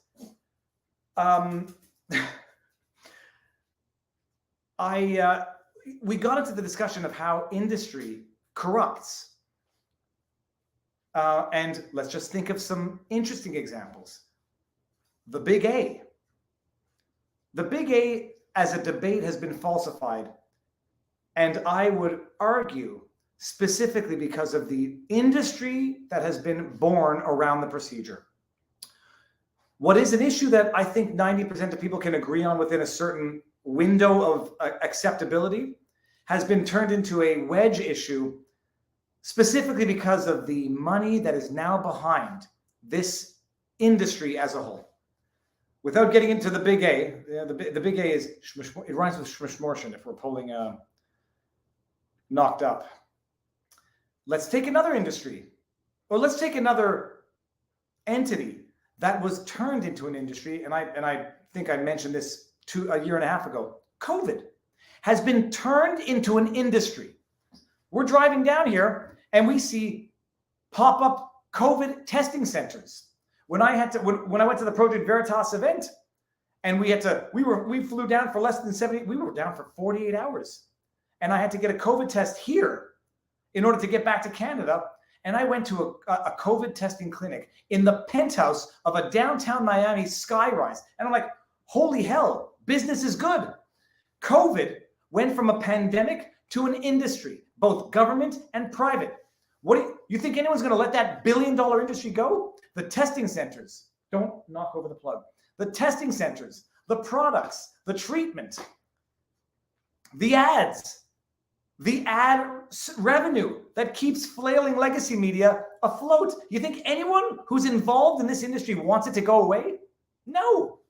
So now take what Jordan Peterson is talking about, the blossoming, burgeoning, very lucrative industry around this procedure, it can impact. It can influence intention. It could have something of an impact on the debate itself, of the players in the debate. Just maybe. But so Jordan Peterson says he would sooner die than delete the tweet, and that being banned from Twitter is a badge of honor. He's probably right. I know it is frustrating nonetheless, because it's like being banned from the biggest, not the biggest playground, but the biggest grounds of influence, of reach, is a pain in the neck. He has since signed with the Daily Wire.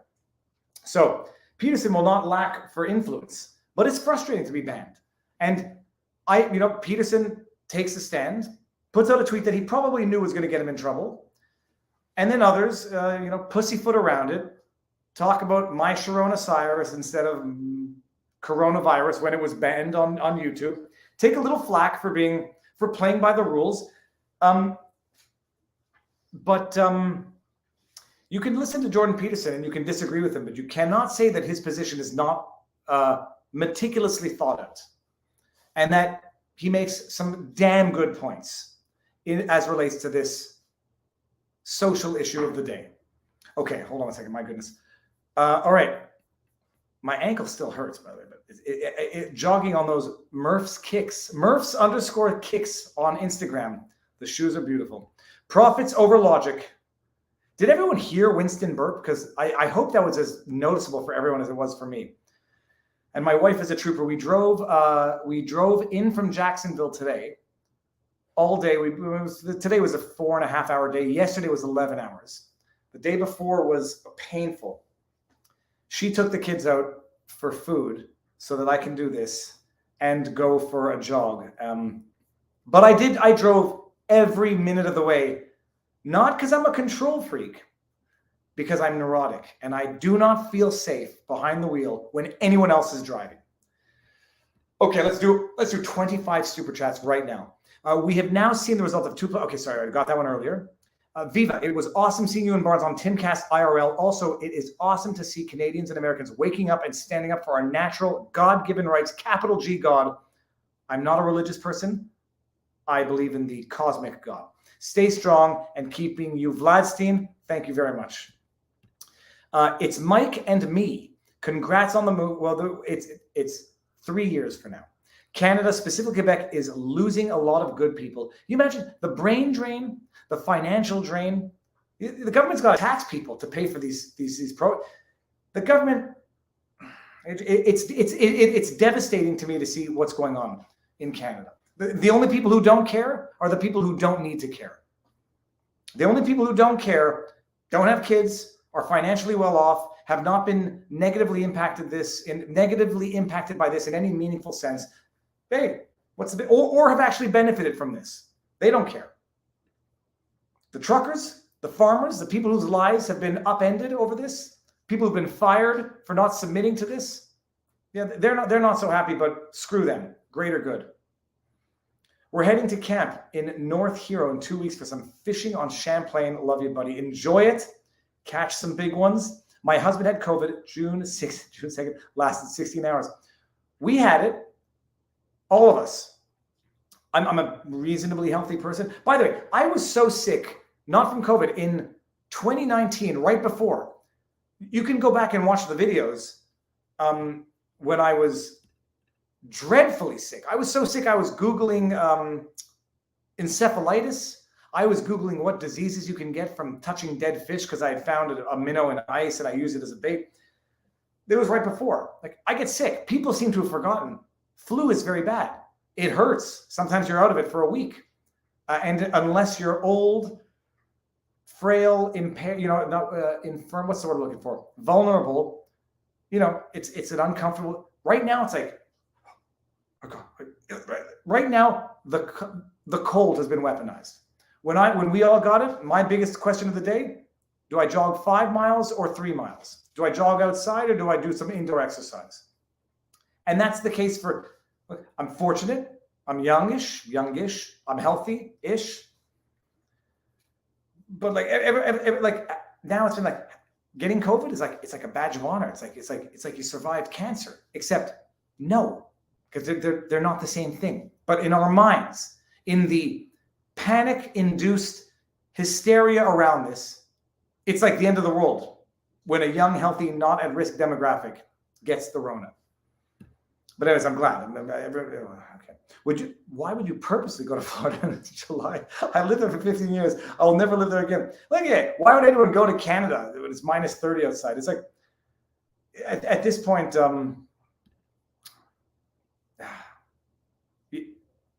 what was it? Man's Search for Meaning. Viktor Frankl. People can get used to anything. But I'll tell you one thing. The one thing I can never get used to is oppressive tyranny. Welcome to Florida. Trudeau is guilty of crimes against humanity, and sad is due to the woke poke. Okay. I know what you mean. No medical advice, no legal advice, no election fortification advice. That Buc-ee's is brand new, and people are going crazy about it. Dude, it was nuts. Like, I don't mind. I have nothing about crowds for the Rona. I just get a little anxious in front of crowds. I just needed to go to the bathroom. I smelled bacon. I smelled donuts. I saw like food, ice cream. It was nuts. And then they had more gas stations than I knew what to even do with. The Buc-ee's is crazy. Any recommendations for good immigration lawyer? The one I used. I don't know. I want to put anyone on such massive blast. Ryan C. How can I do this? I screenshotted. Let me see. Try to reach out if you can find my email. David at vivafrei.com has no longer been working for a long time. I'll see what I can do. I've screenshotted that. So I have the one who I used. Amazing. I live in North Central Florida, and my ancestors are from Canada. Welcome to the Sunshine State. I hope to meet you while you are here. Please note you are now required to buy a pickup truck. We were discussing that. Pickup truck or Jeep? We need to have 5 seats, but I know some of those pickup trucks have 5 seats. I was a tomboy as a kid, and many times told my mom I wanted to be a boy like my brothers. Thank goodness it wasn't a clown world back then.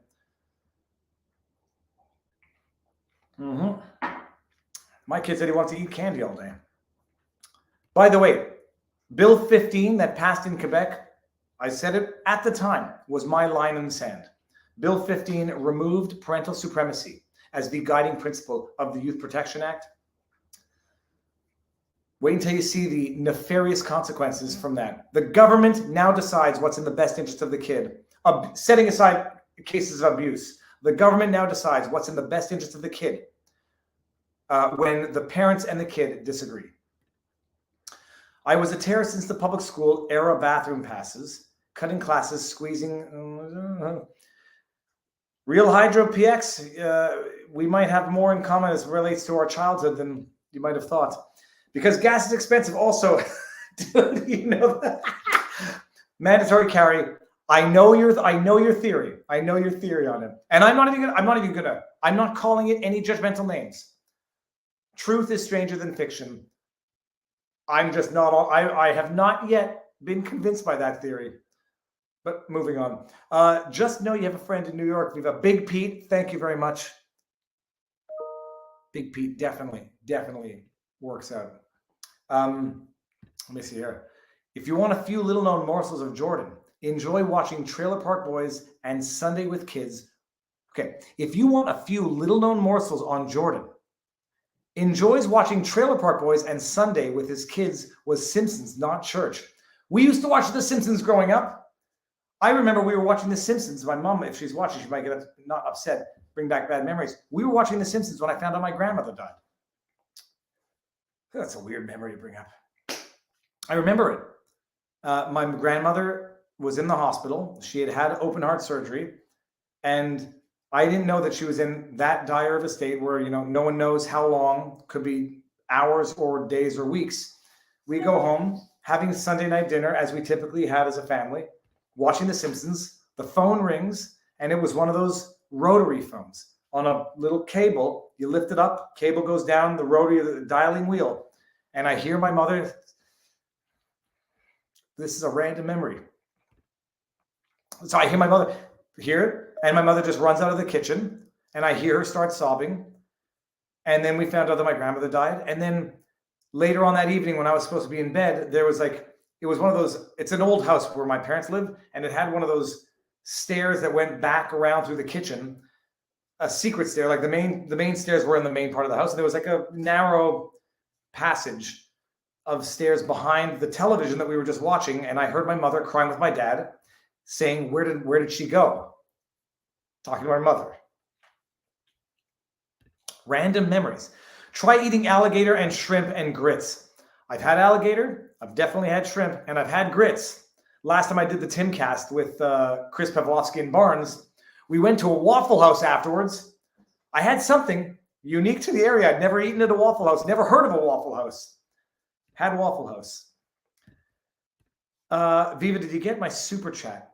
Salty rules. I got this one. I have to see about the other one. I might have missed a bunch. Don't you see this as cause and effect of years of liberal voting for the wrong people? Well, it's definitely years of voting for the liberals. I mean, liberals have been in power now since 2015. Over here. And they're bad candidates. They're bad candidates. And Trudeau is a bad man. I don't say this very often. Trudeau is truly a bad person. Okay, guess, stop it. Come on, get out of here. Okay. Welcome to the USA. Join our fight for freedom. You might need to come to Texas if we need to secede. We are a different breed despite all the liberal transplants. 4th generation Texan here. I'm definitely going to Texas. I just didn't realize to drive from Miami to Austin is as long as driving from Miami to Montreal. Bastardize the language to placate mental illness. I heard a lot of people accusing Peterson of being angry, and that is a projection by emotional males like Viva who operate from emotions. Dude, talk about projection. I didn't call him angry. I just said someone referred to him as unhinged, and I actually didn't find him unhinged in that video. Ooh, real Hydra PX. Hold on, let me just so you see it. Burn Hydra. You might be projecting right now, if I do say so myself. Thank you for the super chat. Thank you for the support. There's gold in them trains. Okay, I don't know what that means. Bamboozle. I'm 30 minutes behind. I assume you joined. Well, no. I'm just we'll talk. Same with abortion industry selling the byproduct. Welcome to Florida. Never been tested or vaxxed. Never will be. Thank you, DeSantis. People here they don't even know what we've been going through. Okay, hold on. I'm just gonna do. Well, what else? I think that was it from the menu. There was the post-millennial article. I'm gonna star some super chats, do the post-millennial article, and then come back. Viva, unfortunately, the media owns the message. True. This is what I talked about during my election run. Hey, dude, I went door to door. I would talk to one person at a time. Each person I talked to, I'm convinced, except for one, was going to vote for me. The media, blanket, just comes out, carpet bombs with misinformation. There's a reason why he buys off the media. Control the media, you control the narrative, you control the minds. It was, I think, Jim Morrison said it. So many people said it.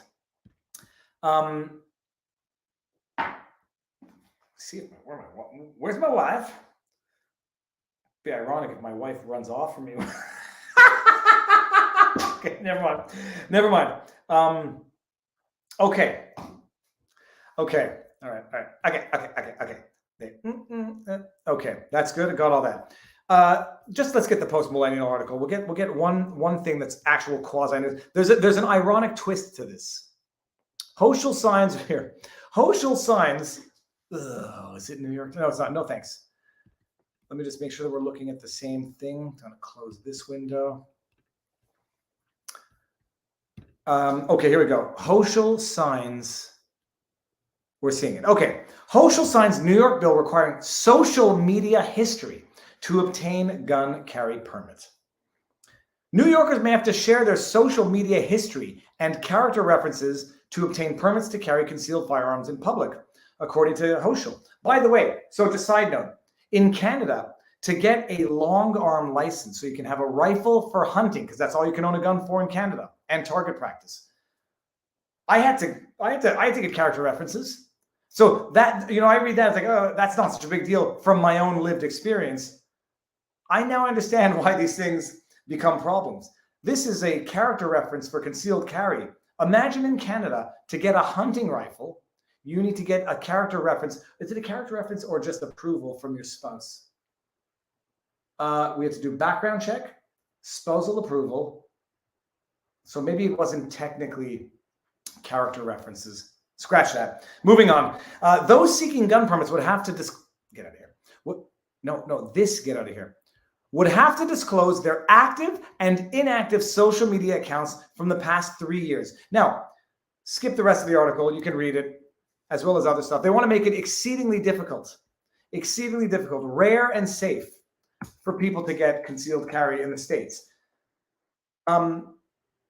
Why would they want social media for the last active and, well, they want to make sure that you haven't made any schmeristic threats on your social media. They want to make sure that you haven't been too aggressive or that you haven't been too provocative on your social media. You remember the case of the kid who's still under house arrest, who it wasn't even social media, a message to a friend, gonna go melt some snowflakes, and showed a picture of his firearm, arrested for schmeristic threats. They want to go scour social media history to see if the individual, the applicant, has said anything offensive, provocative, triggering, dangerous, suspicious, whatever, that might justify refusal of the granting of a concealed carry permit. And my first reaction was like, oh, well, that's probably going to penalize liberals more than conservatives. On the one hand, because I think, I may be wrong, and this may be an unfair stereotype, liberals tend to be more active on social media, Twitter, Facebook, YouTube, TikTok. They tend to be more active on social media, and they tend to be much more provocative, hyperbolic, eccentric, if not outright violence promoting, violence inducing. So I was like, okay, well, great policy, Hochul. The only people this is going to prejudice are your side of the aisle, ordinarily. Except then I'm starting thinking, like, who's going to be interpreting these social media posts? Is it going to be a deep blue state, very left-leaning bureaucrat who says, yeah, when they say fight like hell and harass them and get in their faces and burn their houses down and tear the system down and burn them, they just mean that hyperbolically. But if they say honk honk, well, that's a call to violence. So let's refuse the permit for the honk honk and go ahead and authorize it for the burn the effing system down. So my initial reaction is like, yeah, you're only going to hurt the people that you're only going to hurt your side of the aisle. But then knowing how the system gets weaponized, abused, politicized, now they're just going to say, they don't mean that literally, but honk honk literally is Heil Hitler, literally, because it's an alliteration. They know what they're doing. The okay sign, it's literally, when they posted that picture of them giving the okay sign, it was literally white power, racism when they did it. But when AOC did it, Obama did it, they were just saying 3 points. Okay. So that's it. That was the last Viva Unleashed, living on track.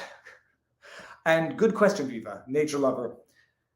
So yeah, I mean, the whole, I understand the rationale of the policy. What is the policy, however? It is a knee-jerk government overreaction to the most recent incident, Uvalde, the kid who had some very serious, some very hair-raising, flag-raising social media posts that everyone seemed to have ignored. Also, some very serious behavior that everyone seemed to have ignored, like him carrying around bags of dead cats. But because now the most recent act of violence involved someone making, violent social media posts, let's put it into policy. Let's knee-jerk make stupid policy. We don't just want your last 6 months. We don't want to just find any social media post that might have been illegal. We want to scour your last 3 years of active and inactive social media accounts. And logistically, how many tweets do I have? How many tweets do I have on, how many tweets do I have? Let me just see something here. I think I have, my home, I've got 25.3 thousand tweets. That's not that many compared to some, but that's like compared to some might be a very there's a lot of people who post a lot. Maybe 25,000 tweets is a lot. Who the hell is going to go through 25,000 tweets? Who the hell is going to go through 2,100 YouTube videos? And some of them are long. Who's going to go through that? So good luck. Now you're, oh, dude, maybe if you weren't so active on social media, it wouldn't take us 3 months to process your application. Oh, what's that? You called politicians raging psychopaths? No, we're not going to give you a permit. It's a failed policy. It's a failed concept in and of itself, but it's designed to fail. It's designed to say, my goodness, some of these people applying have had so many social media posts. It's going to take us months to go through this. Enjoy waiting.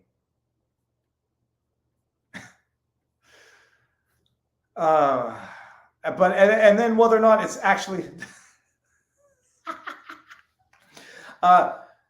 and then whether or not it's going to be applied fairly, because I have a feeling if anyone's going to get deprived of a concealed carry based on objectionable social media posts, that necessarily will fall harder on liberal users who tend to be very, very hyperbolic in posts. That's if things are interpreted properly. If things are weaponized, it's going to say, that's fine, but Hong Kong is bad. And one way or another, sorry, it's going to take us 6 months to a year to process your application because you got too many videos on YouTube. You got too many tweets that we have to look through now to make sure that they are not out of the appropriate, as my kids used to say.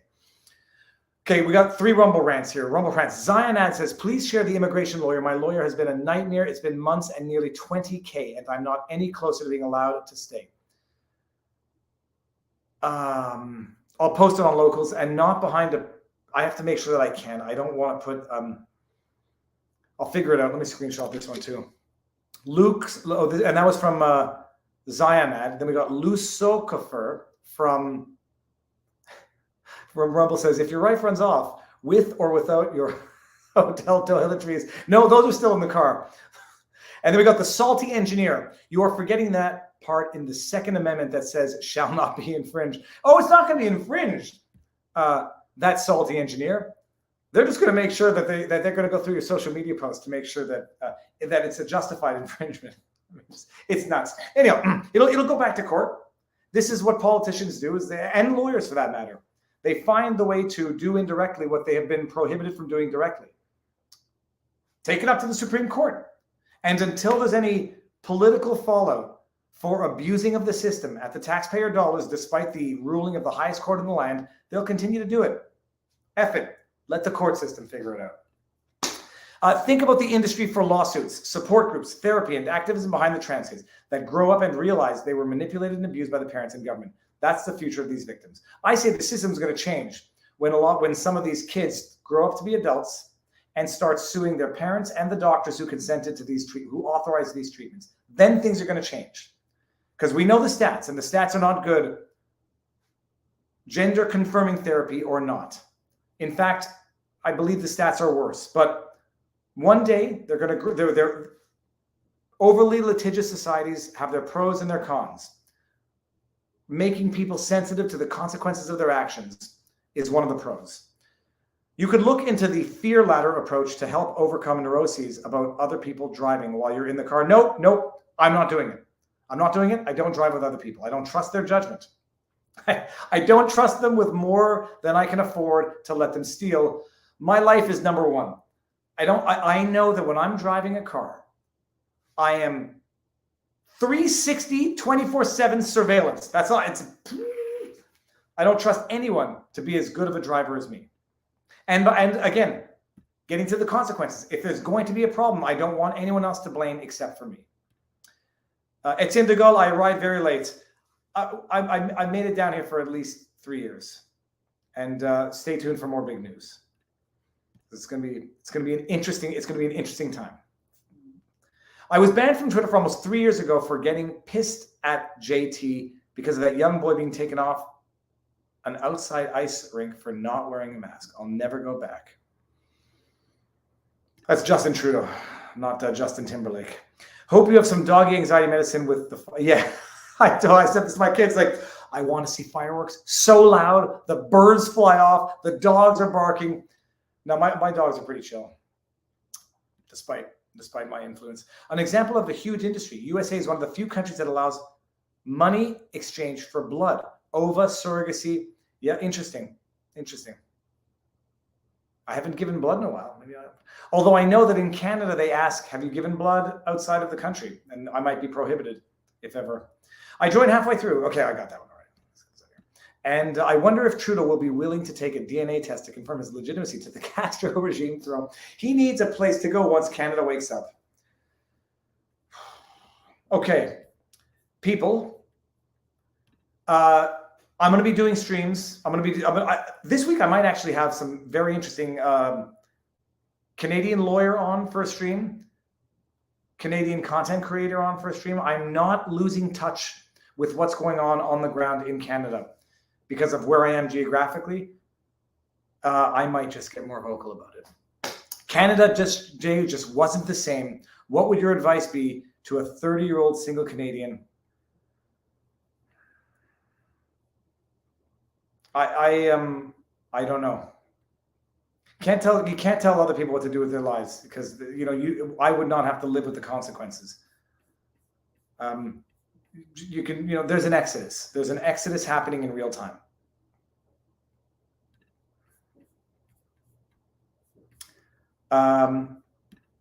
Viva, will you take the lead in the new underground rail? Oh yeah. All right. People, let me just see if I didn't forget anything on the Rumble. Okay, I got everything on Rumble. So that's it. So first of all, I'm sorry. There might not have been that much law tonight, but we covered some law stuff. Next Sunday, Barnes will be back for our Sunday streams. This week, I'm going to have, I believe, a Canadian lawyer who's thoroughly involved with some of the stuff that's going on in Canada. Hopefully a Canadian content creator to talk about just Canada, and we'll be doing the daily live streams. But I'm telling you one thing, tomorrow, I don't know if I'm going to live stream a 4th of July celebration just because I don't want to make other people uncomfortable who are just there to enjoy their time. But I'm going to start vlogging and I'm going to document this coming down here with someone said, how are the kids dealing with this? Setting aside the fact that it's people they are seeing what the world should look like. People playing with each other, kids in a pool, interacting as kids should interact with other kids. Setting all that, the human side about it. The geography, we pulled up at a gas station. I saw a freaking falcon. I don't know what it was, like a peregrine falcon. I saw a falcon nesting on a street light, sitting there.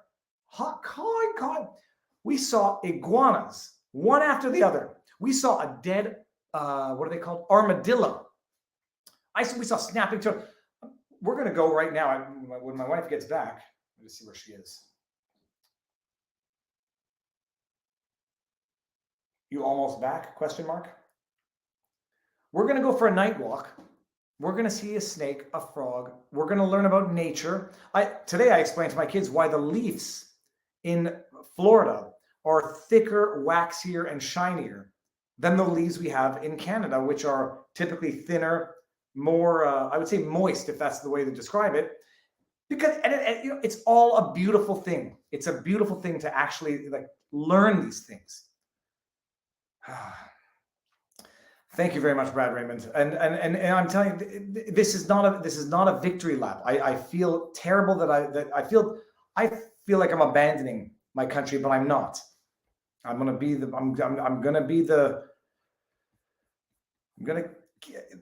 this. And by the way, when Bill C-11 passes, this will be the only way to do it. This will be the only way to do it. C-11 is going to. The only issue is going to be how are Canadians going to get access to actual meaningful news and not that vitriolic fake news propaganda garbage coming out of the CNN. Salty Engineer had another. The Salty Engineer on Rumble said, "I forgot. Welcome to Florida. At least I don't have to tell you to not Canada my FL." Let me see where my.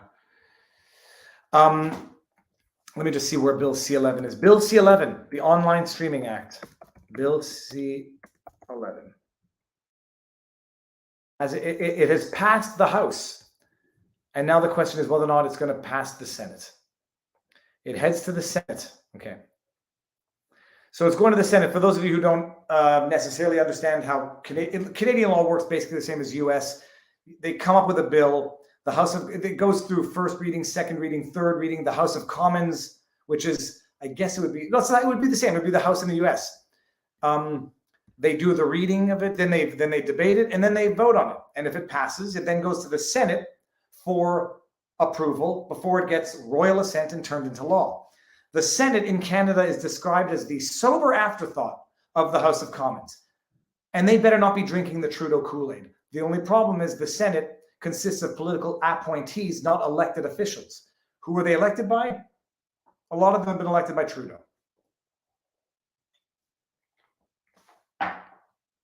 So you can imagine where that might go. But the Senate did seemingly put the brakes on Justin Trudeau's invocation of the Emergencies Act. At the very least, he revoked the declaration of the Emergencies Act before the Senate could vote on it.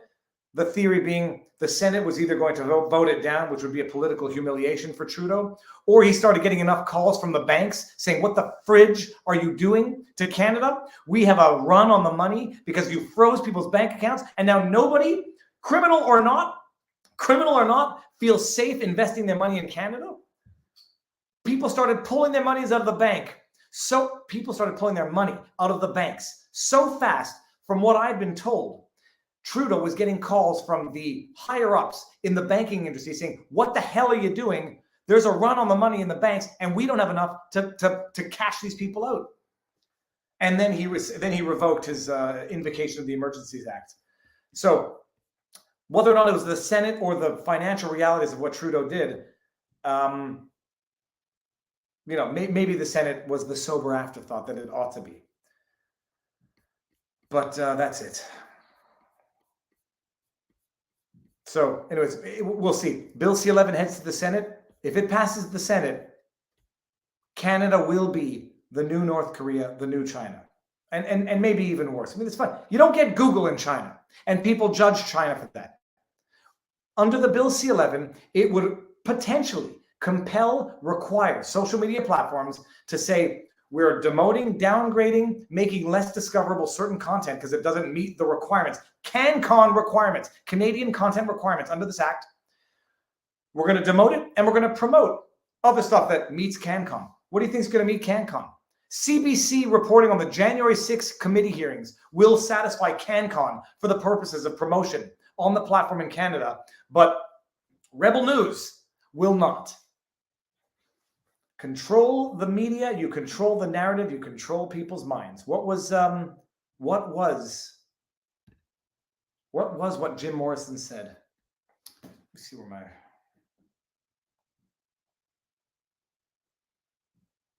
you almost back question mark. I'm gonna get my daughter. I know that she has her phone. Oh, okay, so that was it, people. This is not the studio is not going to be the bathroom studio for very long. I just need to get internet set up. What's the other one? Internet set up and my studio lighting. But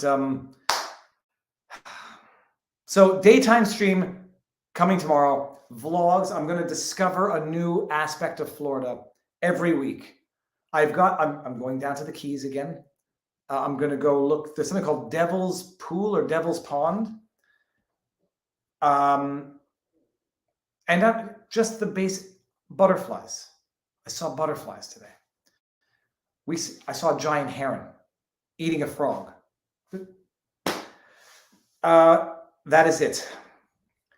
But my goodness, I will not stop fighting for Canada and for those who do not have the means or the voice to fight for themselves. And just hopefully this madness comes to an end sooner than later. But we are 2.5 years into it. And in Canada, it is not abating, it is accelerating.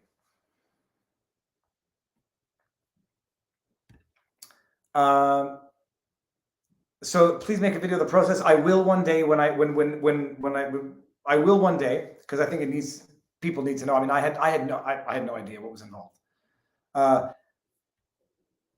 Vaccine question. I'm not shy about it. Everyone knows I'm up to date in Canada for now until they change what up to date means next September when the variants come out, and I will not be up to date probably ever again in Canada. They asked, and that was it. Yeah, and for the kids, no, but the kids are under 18.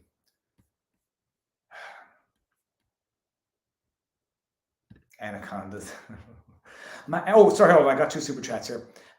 Political asylum. No. This is although who knows, maybe that might be the end game. American spirit. Thank you. Welcome. Okay, people, let's do it. I'm gonna go see where the oh, I just got a message from my kid. Yup, they're in a pool. I'll go walk around, maybe jump in a pool. I want to thank everybody, but I also I'm not. This is not a question of lulling. Let me just get this out. This is not a question of being lulled into passivity or comfort. Things are going on in Canada that are unacceptable. They will always be unacceptable. In my view, hashtag no defamation. They are criminal. Extortion is a crime. What has been done to Canadians? It's immoral. It's unconscionable. It's unconstitutional. I'm going to be, I'll dare say this, more vocal than ever before. What are you doing? On the carpet? Just on the tile? Okay. If anyone didn't hear that, I just heard Pudge pooped everywhere. Are you sure it's not on the carpet? Yes. Okay. Here's another thing. We ran out of the raw beef diet on the way down. A raw beef diet, for whatever reason, the poop is hard, dry, very small. We ran out of raw beef and had to go to kibble, and the poop immediately becomes very fluffy, very wet. People, I have to go. Okay. I'm going to be more vocal than I have ever been. And I think I'm going to be more connected in a meaningful sense. Because this whole process of selling a home, packing up, was done at a time when people were having their bank accounts frozen for donations that they made to certain convoys. And I was public about it from the day I did it. I donated $1,000 to that convoy. I had to live with this incessant fear that my bank account was going to get frozen. Never mind, I forgot it is on some of the carpet. It is? White carpet. Goodbye. It's on some of the white carpet. I had to walk around for just wondering. I think there's liberation that is going to. I'll be there in 2 seconds. The political fight for freedom and for sensitizing people to what's going on will continue. There's poop on the carpet. I'll be there in a second. How gross is it? Mommy picked it up. Okay, get out of here, girl. I'll be there in a second. So people, that's it. I will be streaming tomorrow at some point, I think, and throughout the week. I may try to make something of a schedule just for predictability for everyone out there. But hold on. Someone just said, "Go Viva." I want to. Where was it? Where was it? Go Viva. Your family calls. Poop on the carpet calls. And this is not our place. I'm in trouble. I'm in trouble. How much do carpets cost? It's well, get a new carpet or one of those. Okay, I'm going. I will see you all soon, everybody. Thank you for being here. Thank you for everything. What a journey. What a journey this has been.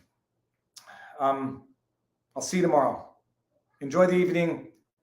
Happy 4th of July to everyone tomorrow. Happy Canada's Day. Happy Canada Day to everyone in Canada. To everyone in Canada except Jagmeet Singh and Justin Trudeau, like I said in my tweet. Happy Canada Day to everyone else. The madness will subside, but it's going to require work. People? I might be sick because you brought me out of the corner. Should be fine. I think. Let me give me this hat for a second. Okay. We have to get back. It's a fedora, people. Happy 4th of July. Okay, good night. Have a good night. I'll see you all tomorrow throughout the week.